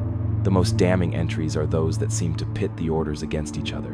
One line notes support of white, likely referring to the Templars, while another mentions black aid withheld, a phrase thought to indicate payments denied to the Hospitallers. This reads less like neutral bookkeeping and more like a deliberate balancing act, funneling resources in ways that intensified rivalry, effectively rewarding one side while financially starving the other. Whether the assassins orchestrated this, or the orders themselves willingly participated, remains an open wound in history. The Hospitallers, upon the book's surfacing, were quick to denounce it. They claimed it was a forgery planted by their enemies, a piece of propaganda designed to tarnish their reputation. However, a letter from a Hospitaller prior reveals a more anxious tone. There are pages we cannot read, yet they bear our seal. That line alone suggests at least some entries corresponded to Hospitaller accounts, even if they could not, or would not, explain them. The Templars maintained a peculiar silence, which in itself is suspicious. Their surviving records make no reference to the book, no denial, no defense, just silence. And silence, when considered alongside their reputation for ruthless pragmatism, feels uncomfortably close to confirmation. The debate surrounding the Black Book has never ceased. Was it an authentic record of dealings between the orders and the assassins? Was it a clever forgery crafted by one side to undermine the other? Or was it both genuine entries interwoven with false ones, rendering truth and lies indistinguishable? That last possibility is the most haunting, for if no one can determine which transactions were genuine, then every knight, every commander, becomes tainted by suspicion. What lends the book its enduring aura of menace is not merely its content, but its subsequent disappearance. After being seized, it vanished from official custody. No record of its destruction survives. Some claim the Hospitallers incinerated it to protect themselves. Others whisper that the Templars concealed it deep within their archives, utilizing its revelations as leverage against both their rivals and the assassins. A more fantastical theory suggests that fragments were copied and smuggled to Europe, where they fueled the later myths of the Templars as clandestine bankers for shadowy clients. Whatever its ultimate fate, the absence of the ledger speaks as loudly as its presence once did. One overlooked clue may tip the scale, A marginal note in a Genoese merchant's account book mentions the little register that commands more fear than swords. This was written in the same year the Black Book was said to surface. The phrasing implies that knowledge itself, the names, the payments, the betrayals, was deadlier than any blade. And that, perhaps, explains why it had to vanish. For if fully revealed, it would not only expose dealings with the assassins, it would confirm that the war between Templars and Hospitallers was not an accidental byproduct of pride, but rather a carefully managed economy of treachery. The Black Book of Acre remains lost. Its pages, if they still exist, are either interred in some forgotten chest or were reduced to ash centuries ago. Yet, its ghost lingers. It tells us that beneath the Crusader banners and fervent prayers lay an invisible market where loyalty was weighed in coin, betrayal was meticulously recorded in ink, and even holy orders maintained ledgers darker than their sacred vows. In Acre, gold often spoke louder than God, and sometimes the balance sheets were meticulously inscribed with blood. For decades, Rome assumed the role of the distant parent, stern, watchful, yet unwilling to intervene in every sibling squabble between the Templars and Hospitallers. Both orders had been established under papal blessing, both answered directly to the Holy See, and both, despite their escalating friction, served as essential pillars of the Christian war effort in the East. However, by the mid-1192s, the Vatican could no longer afford the pretense of neutrality. The fractures had grown too wide, the whispers too loud, and the potential scandal too perilous. And so, quietly, decisively, the Pope made a choice. Pope Celestine III's papacy had commenced under an ominous cloud. The Muslim reconquest of Jerusalem had profoundly shocked Christendom, and the crusading cause was spiraling into disarray. The last thing the Church required was a civil war among its own warrior monks. But what Rome sought was unity. What it received instead was pervasive sabotage. Letters streamed in from bishops and ambassadors, laden with complaints that the Hospitallers were obstructing Templar access to certain ports, that Templar patrols had intercepted Hospitaller couriers, that both orders had issued contradictory commands to the same outposts. And beneath these superficial grievances lay something far more alarming, evidence that each order was clandestinely cooperating with different Muslim factions behind each other's backs. The papal response was swift and cloaked in subtlety. In 1195, Celestine III issued a bull granting the Hospitallers expanded privileges.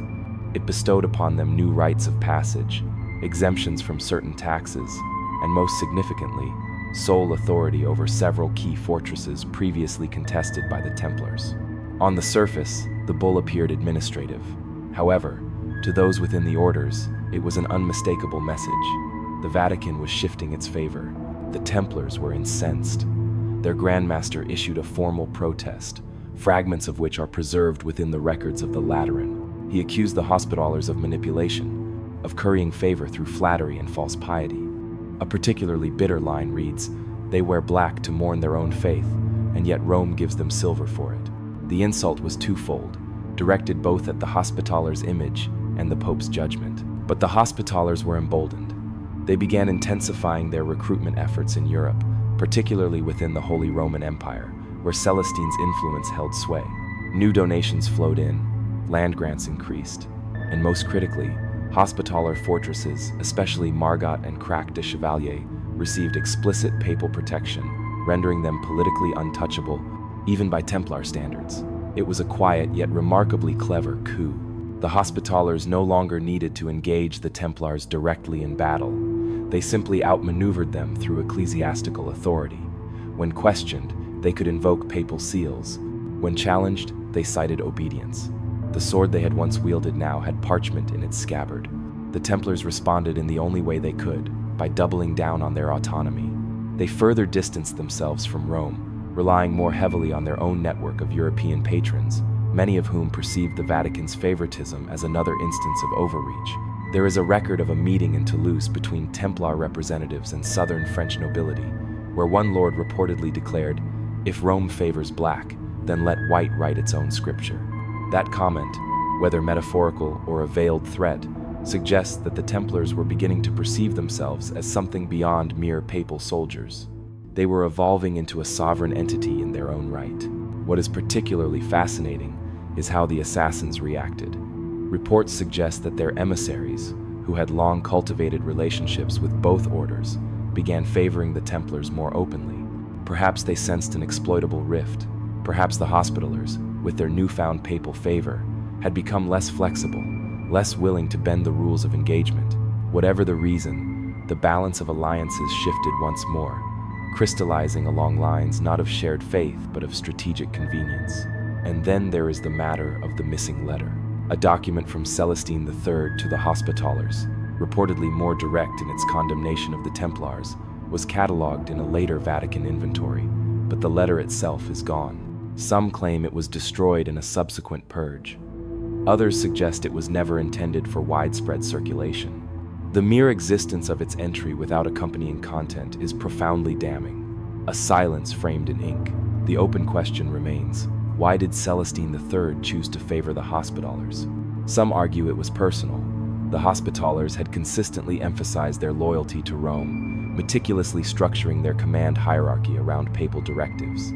Others suggest it was theological.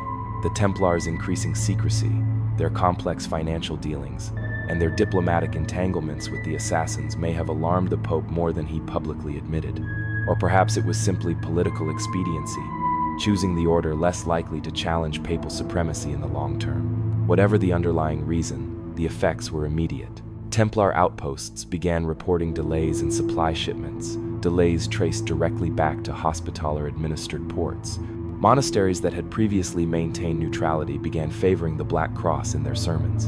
In Acre, one chronicler notes a public dispute between Templar and Hospitaller knights that culminated not in violence, but in something far worse. The Templars withdrawing, leaving behind wounded men they had promised to escort. The fracture was no longer hidden. It was institutional, sanctioned, and seemingly irreversible. When the Pope chose a side, he did not merely tilt the scales, he shattered them. And the pieces fell, not only between the orders, but between faith and ambition, unity and survival. In the eyes of God, they might still have been brothers, but on earth, they had become something else entirely. He materialized at the gates of a Hospitaller outpost near Tyre, ragged, sunburnt, and alone. His mantle, white with the red cross of the temple, was torn and stained. He bore no sword, no horse, only a scroll in his hand, and a singular demand: sanctuary. His name was Brother Matthew of Gascony. According to the records hastily scribbled by the Hospitaller scribe who first interviewed him, his eyes were empty, yet burned with something unspeakable. Desertion from the Templar order was exceedingly rare, suicidally so. Knights who fled were pursued relentlessly, their names expunged from rolls, and their souls presumed damned. Yet here was one, not only alive but speaking, and what he revealed, if even half of it were true, tore back the veil on the darkest whispers circulating throughout the Levant. Matthew's testimony was meticulously gathered in stages, mostly by moonlight, and always in profound secrecy. The Hospitallers, cautious even in their curiosity, recorded his words under lock and seal. Those records survive only in fragments, but what remains is profoundly illuminating. He spoke of orders received that contradicted scripture, of envoys dispatched into assassin territory not to negotiate peace, but to exchange names, Hospitaller names, names of commanders, quartermasters, and priests who had interfered with Templar operations. In return, the assassins reciprocated with their own intelligence, troop movements, vulnerable walls, the presence of spies within Hospitaller ranks. When Matthew protested, his superior, a Templar marshal known only as Brother Almeric, reportedly told him, "Our true enemy wears the same cross." That phrase, chilling and cryptic, became the central pivot of the entire confession. Who was the real enemy? The Hospitallers? Or had the Templars already begun to perceive the conflict in a new light, one in which their mission no longer aligned with anyone else's, not even their fellow knights? According to Matthew, the Templars had forged an understanding with the assassins that extended far beyond mere pragmatism. He claimed there were shared patrol routes, overlapping garrisons, and even joint interrogations of captured Saracen scouts. One such incident, described in agonizing detail, involved a Hospitaller rider detained while passing through Templar territory. Rather than returning him, the Templars handed him over to the assassins for questioning. His body was never recovered. The Hospitallers, predictably, were divided. Some believed him. Others dismissed him as a liar, a coward fabricating stories to justify his desertion. But they did not kill him, not immediately. They relocated him to a remote priory and kept him under constant surveillance. A Templar envoy soon arrived, demanding his return. When the Hospitallers refused, tensions escalated. And then, before any resolution could be reached, Matthew vanished. His guards swore he had not escaped, yet his chamber was empty, the lock unbroken, his writings burned in the hearth, still warm when discovered. Some believe he was forcibly taken. Others contend he was silenced by the very forces he had attempted to expose. And a few those who relish the darkest tales suggest he was never truly a deserter at all, that his confession was a calculated performance designed to fracture Hospitaller trust, a final blow delivered with words instead of steel. However, the account he left behind raises too many unsettling questions to be entirely dismissed. Several of the locations Matthew described were later confirmed to be genuine. His references to coded signals between Templar and assassin outposts align with patterns noted in other intelligence reports. And one chilling detail stands out: a list of names he recited under oath of Hospitallers allegedly marked for elimination. Within a year, more than half were dead.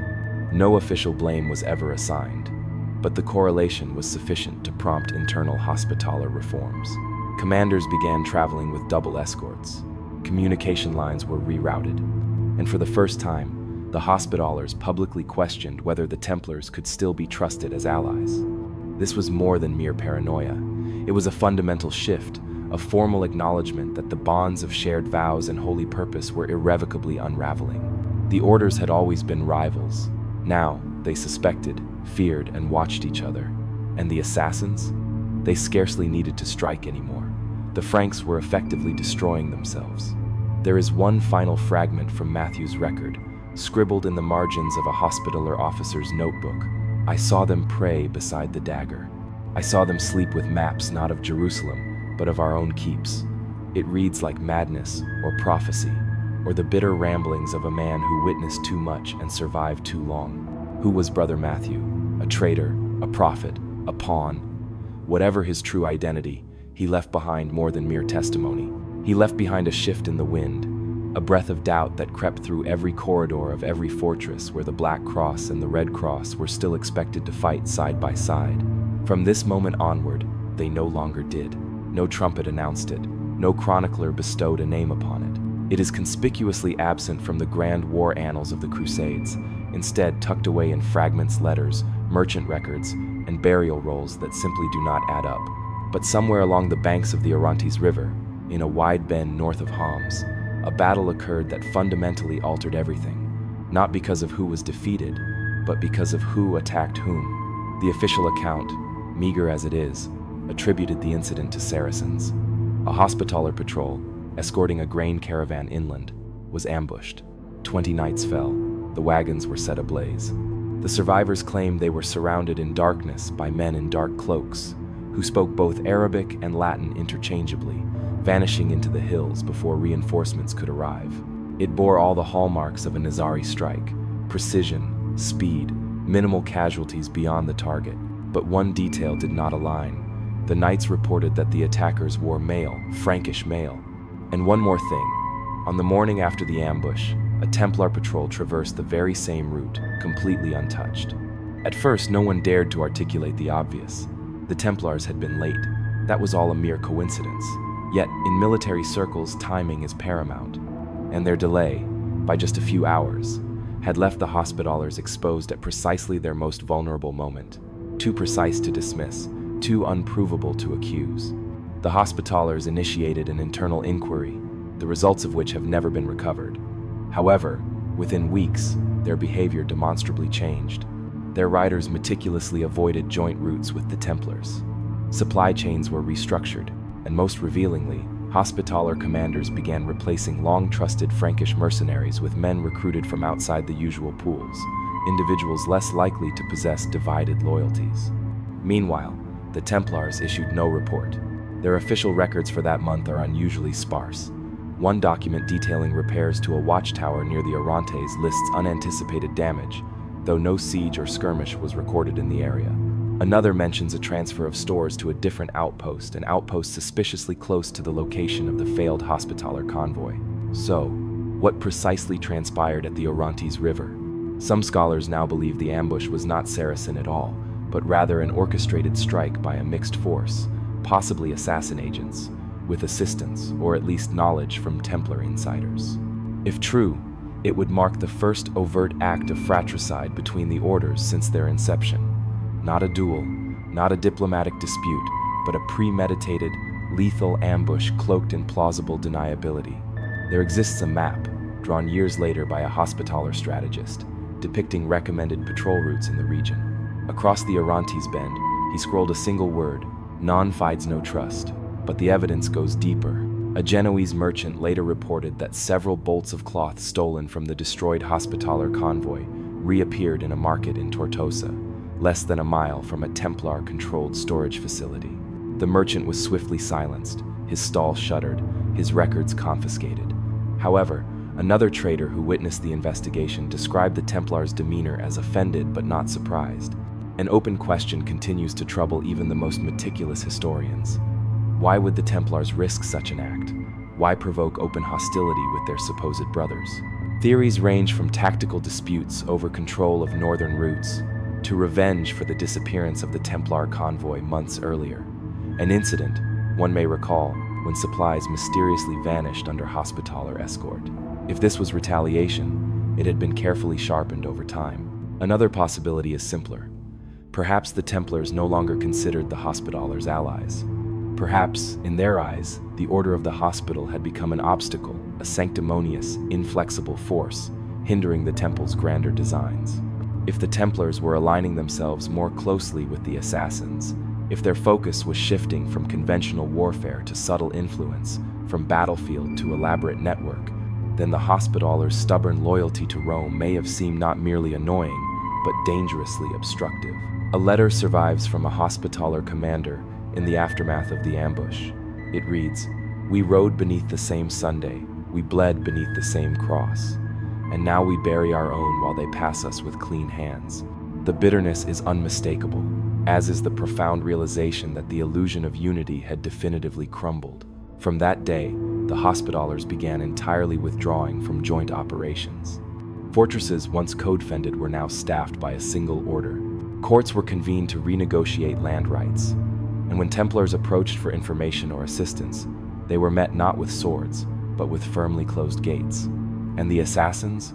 They said nothing, did nothing. They did not need to. The Orontes still flows quietly, its banks overgrown and forgotten. But somewhere along its bend, knights once turned their blades, not against the crescent, but against the cross. And in that pivotal moment, the Holy Land became less a battlefield of religious belief and more a complex chessboard of betrayal, where every ally was a question mark, and every silence carried the heavy weight of a sword unsheathed in the dark. It commenced with a death. Conrad of Montferrat, newly crowned King of Jerusalem, was cut down by two men in the street just days after his coronation in 1192. The assassins proudly and publicly claimed responsibility, as was their custom. Yet, from the instant the dagger struck, the question was not merely who had killed Conrad, but why, and, more significantly, who had commissioned them to do so. The Montferrat dossier is not a formal collection. It is not neatly bound nor stored in any single location. Rather, it constitutes a constellation of surviving fragments, personal letters, financial records, testimonies gathered from Conrad's household, and marginal notes written in haste. When meticulously, even nervously, assembled, these fragments point towards something far more sinister than a random political assassination. The Hospitallers and Templars had both known Conrad. He had actively courted the support of both orders as he positioned himself for the throne. However, where the Templars wavered, perceiving Conrad as unpredictable and prone to brokering his own deals with Muslim leaders, the Hospitallers firmly backed him. He favored their fortresses, he heeded their chaplain, and, perhaps most critically, he granted them greater independence from the crown. That alone might have been sufficient to earn him powerful enemies. One preserved financial log, recovered centuries later from a Hospitaller estate in Rhodes, displays a series of payments made to agents operating near Tyre in the months leading up to Conrad's assassination. The entries are vague: provisions, messengers, security.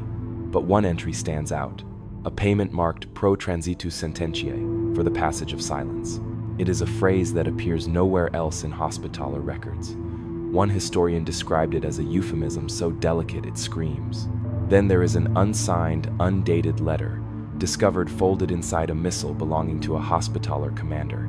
It is addressed to the Master of the Blade and reads, in part, "The crown must not pass to chaos. Better a sudden stillness than a long disintegration." The wording is oblique, but the implication is unmistakable. The murder of Conrad may have been perceived not as an act of betrayal, but as a necessary preservation. The Templars, for their part, denied any involvement. They were accused nonetheless. Some even claimed Richard the Lionheart had orchestrated the assassination through Templar intermediaries, fearing that Conrad's rule would undermine his own interests. But this theory, while dramatic, lacks concrete evidence. The Hospitaller link, quiet, meticulous, and never formally denied, lingers more convincingly in the background. Another piece of the puzzle emerges from an intercepted letter written by an assassin messenger and translated by a Genoese trader. In it, the assassins refer to a crown removed as promised by the hands of those who need no throne. The phrasing suggests the assassination was commissioned, a contracted act. And while the assassins harbored no particular affection for any Frankish ruler, they were not in the habit of removing kings without a clear motive or a substantial reward. So, who paid them? Some believe it was the Hospitallers, acting in desperation to preserve a fragile alliance and prevent Conrad from entering an agreement with Saladin that would sideline their order. Others argue it was rogue members of Conrad's own court, acting independently. However, the weight of circumstantial evidence, especially the sudden surge in Hospitaller influence following his death, cannot be ignored. After Conrad fell, the Hospitallers quietly expanded. Their fortresses gained new autonomy. Their financial support from Europe significantly increased, and their influence over trade routes and ecclesiastical appointments in the region grew. The Templars, though still powerful, began to lose ground in these subtle yet significant ways. A papal letter written the following year alludes to the murder obliquely, referring to a king's death that has opened dangerous paths of power. It does not accuse, nor does it name, but it unequivocally acknowledges the consequence. Conrad's assassination had irrevocably shifted the equilibrium between the orders, and not in favor of the Templars. The open question, then, is not simply who orchestrated the killing. It is whether the Hospitallers, long regarded as the more cautious, more pious, and more obedient order, crossed a moral line from which they could never return. If they did so without leaving a single signed document, a single direct confession.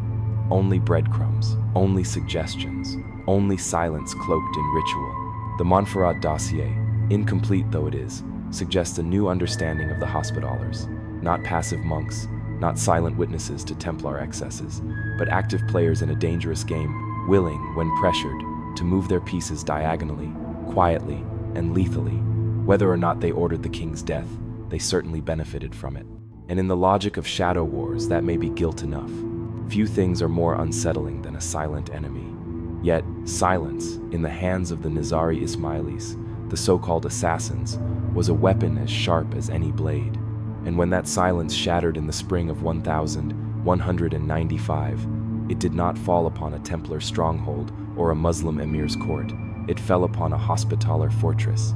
Up until that point, the assassins and the Hospitallers had maintained a grudging distance.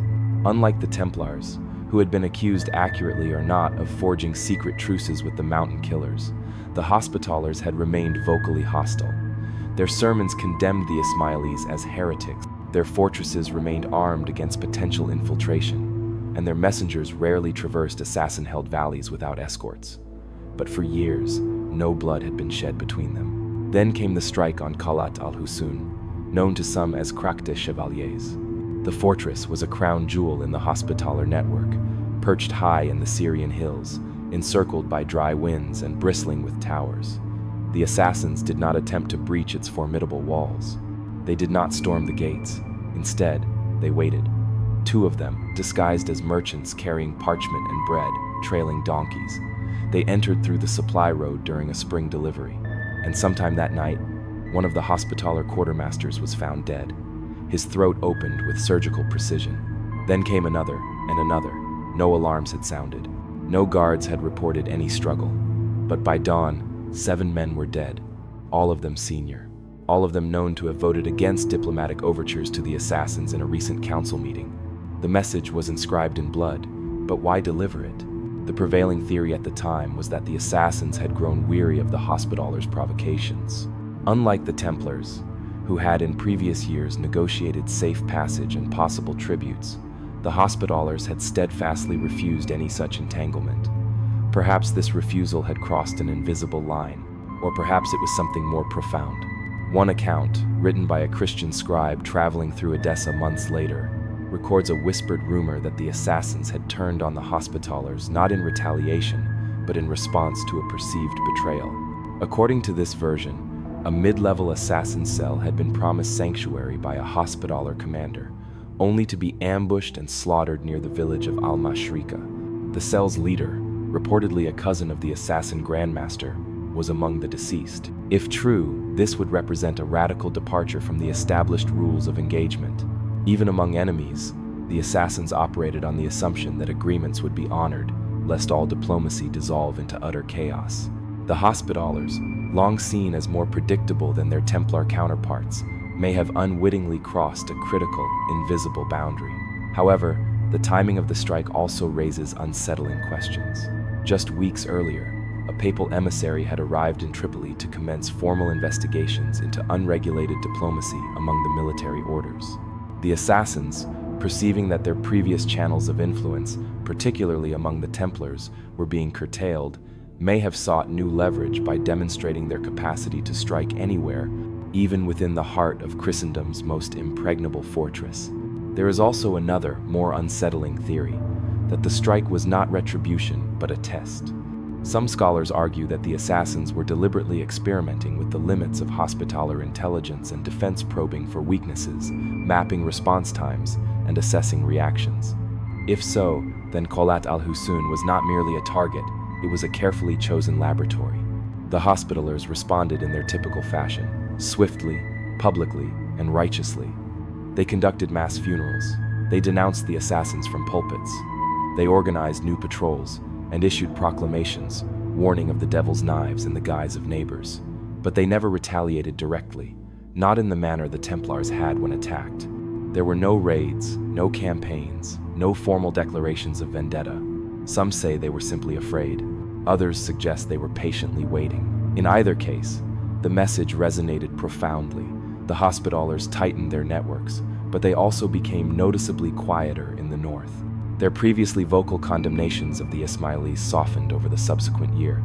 Recruitment of local guides decreased. Several fortress outposts were inexplicably abandoned or repurposed. And in the records of the assassin strongholds, the names of the fallen Hospitaller commanders are noted not as martyrs or enemies, but as obstacles resolved.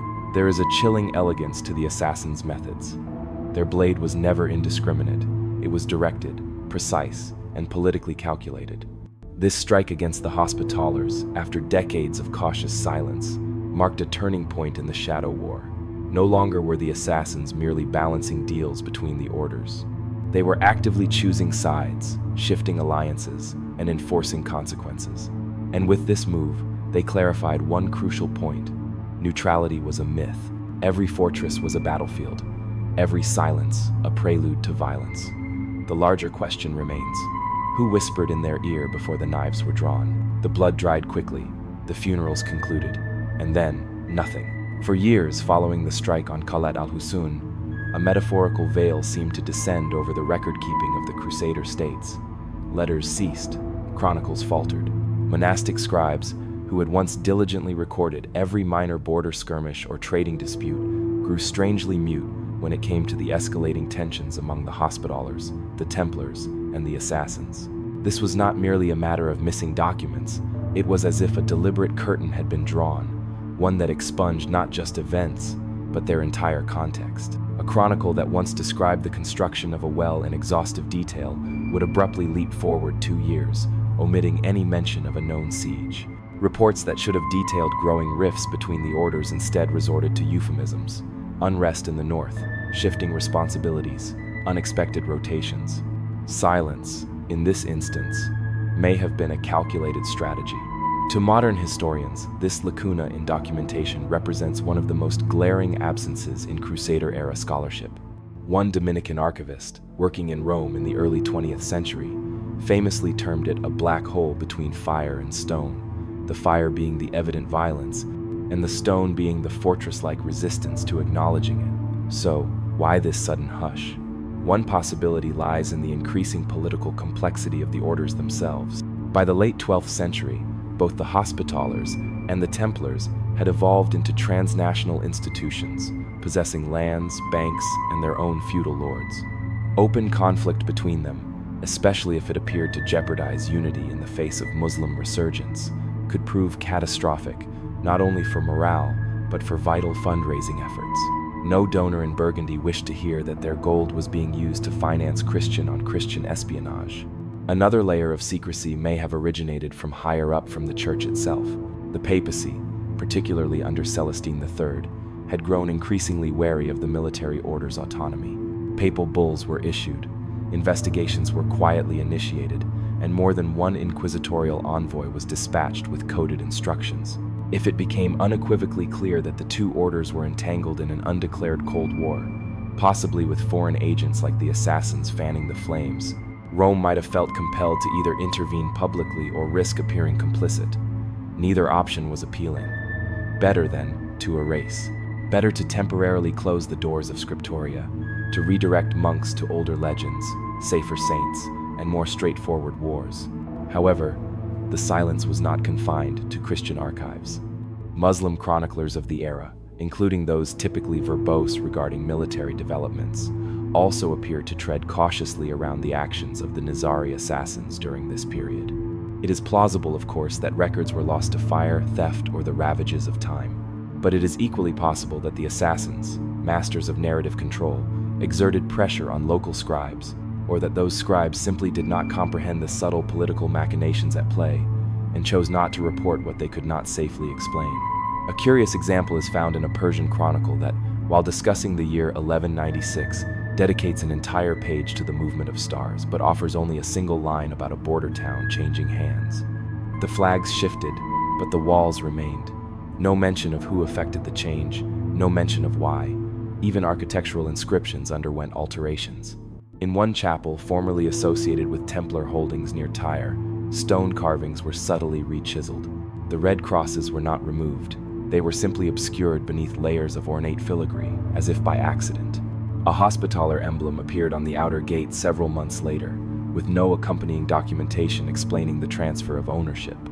It was as if history had been rewritten with a whisper, and this whisper extended into modernity.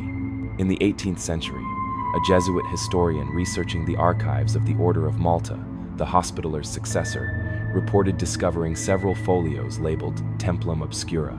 When he requested access, he was informed that those volumes had been relocated for preservation. They were never seen again. Later inquiries uncovered no mention of their existence, not even the labels remained.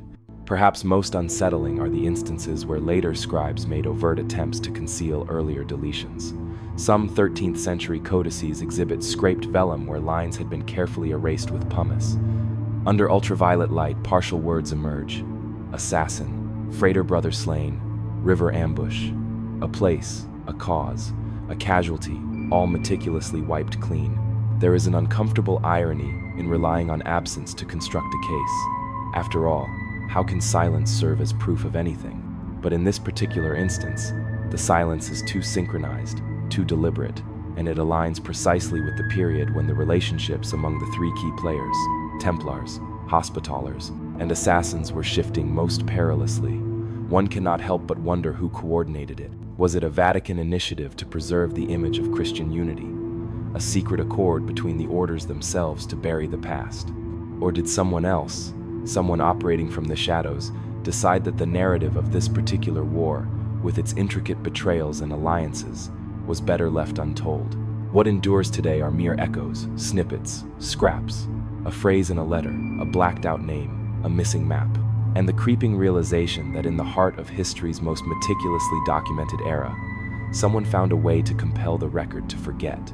The banners of war once again fluttered on the horizon. Acre, coveted, fiercely contested, and soaked in blood, loomed as the ultimate crucible. It was 1189, and a siege unlike any other was commencing. Christian forces were massing, and tensions surged. Yet, amidst the escalating chaos of military preparation and whispered betrayals, a different kind of confrontation silently unfolded behind the walls of a Crusader encampment, one that would never be officially recorded, yet would be recounted in hushed tones long after Acre's stones had fallen. Two knights stood opposite each other beneath a crimson dawn. One wore the white mantle of the Templars, the other the black cloak of the Hospitallers. There was no battlefield, no witnesses, save for a solitary servant tasked with cleaning the area afterwards, who would later mysteriously disappear from his monastery, leaving behind nothing but a scribbled note. The precise provocation for this clandestine duel has never been confirmed. However, circumstantial evidence unearthed from travel logs, ledger entries, and brief allusions in letters suggests a stunning possibility. The Hospitaller knight, Sir Amory Devron, had been secretly shadowing a small convoy 2 nights prior. That convoy, according to a separate report, was under clandestine Templar escort, moving southward with delicate cargo. Less than 12 hours later, Amory challenged a Templar marshal, Sir Gerard de Montfort, to private combat for honor and for silence. The duel was swift, brutal, and entirely unlawful. By the time official preparations for the grand siege commenced, both knights were gone, one quietly interred, the other never seen again. Neither side offered any explanation. Their names were expunged from rosters and prayer rolls, yet the surrounding coincidences are difficult to ignore. That same week, a Hospitaller supply train was rerouted without explanation. A shipment of gold destined for the fortresses of Marcab and Croc des Chevaliers was delayed by nearly 2 months. A Vatican envoy arrived unannounced in Tyre, met privately with Hospitaller leadership, and departed just before the first siege engines began rolling toward Acre. Why such profound secrecy?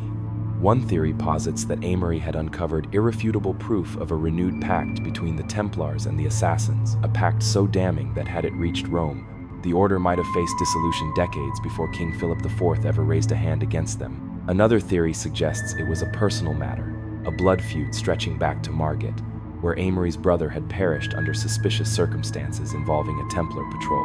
However, there is also the tantalizing account of a German chronicler, writing decades later, who claimed that a Hospitaller knight died not by sword but by oath. That cryptic phrase has fueled speculation that the duel was never about revenge, betrayal, or even politics. It was about enforced silence. If true, it would imply that the orders had formalized their non-aggression not through alliance, but through violence, a Cold War truce secured not by treaty, but by blood sacrifice. This theory gains considerable weight from a fragment discovered in a Parisian archive, a letter addressed to an unnamed Hospitaller commander, dated just 1 week after the duel. It reads simply, "He has paid the debt. Let the matter sleep with him." The handwriting matches that of a known Templar clerk operating near Jaffa. The seal was broken, but the wax bore the faint, unmistakable cross of the temple. Even the setting of the duel is notable. Records suggest it occurred not on open ground, but within a ruined Roman cistern outside the camp, a symbolic location once utilized by early Christian ascetics for purification rites. In this context, the duel transcends a mere fight. It becomes a ritual, a cleansing, an act of erasure. And the fact that both men vanished from official histories shortly thereafter has only deepened the intrigue. Hospitaller memorial books contain no mention of Amory. Templar necrologies are equally silent about Gerard. Yet, both names reappear decades later, faintly etched in a fresco hidden in a chapel near Tortosa. 2 knights opposing each other, unnamed, one with a hand over his heart, the other with a blade pointed downward. In the broader narrative of the Siege of Acre, this duel is a mere footnote, a spectral trace in the margins of a much louder history. But to those who have followed the trail of shadow wars and buried truths, it feels like a final punctuation mark, the last warning that even as grand armies marched and the banners of Christendom rose, an older, more secret battle had already been fought, concluded, and perhaps irrevocably lost. For when Acre finally fell, it was not unity that had triumphed, but sheer exhaustion. The Templars and Hospitallers emerged not as victors but as survivors, hardened, fragmented, and quieter than ever. The assassins, though battered, still whispered from the hills. And the records that might have elucidated it all were, conveniently, already gone. Perhaps that was the true essence of the duel. Not loyalty, not betrayal, but memory, one final desperate attempt to enter the truth with the dead before the siege began. and the eyes of the world once again turned to the spectacle of swords. From an external perspective, history recorded no overt war between the Hospitallers and the Templars. There were no formal declarations, no open battles, no papal condemnations, or public schisms. Their banners continued to fly side by side in joint campaigns. Their commanders still appeared together in charters. Yet, the evidence amassed from scattered letters, vanished convoys, clandestine alliances, and suspicious deaths suggests a fundamentally different kind of conflict, one waged not with armies, but with whispers and daggers. The nature of this war was cold, relentless, and surgical.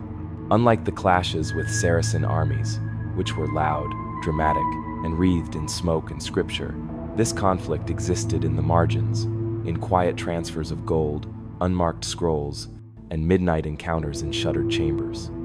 Even the very structures of the orders appeared to adapt. Hospitallers began assigning independent riders to certain border zones, individuals granted broad latitude and minimal oversight. The Templars, meanwhile, overhauled their internal cipher system during this period, a massive undertaking that required retraining dozens of scribes across Outremer. Why alter the code unless someone had compromised it? The transformation was not merely procedural, it was profoundly psychological. A marked shift in tone is discernible across surviving correspondence. Templar letters become less verbose. Hospitaller reports grow cautious, layered in euphemism. The language of brothers-in-arms yields to phrases like uncertain loyalty, variable cooperation, and external complications requiring discretion.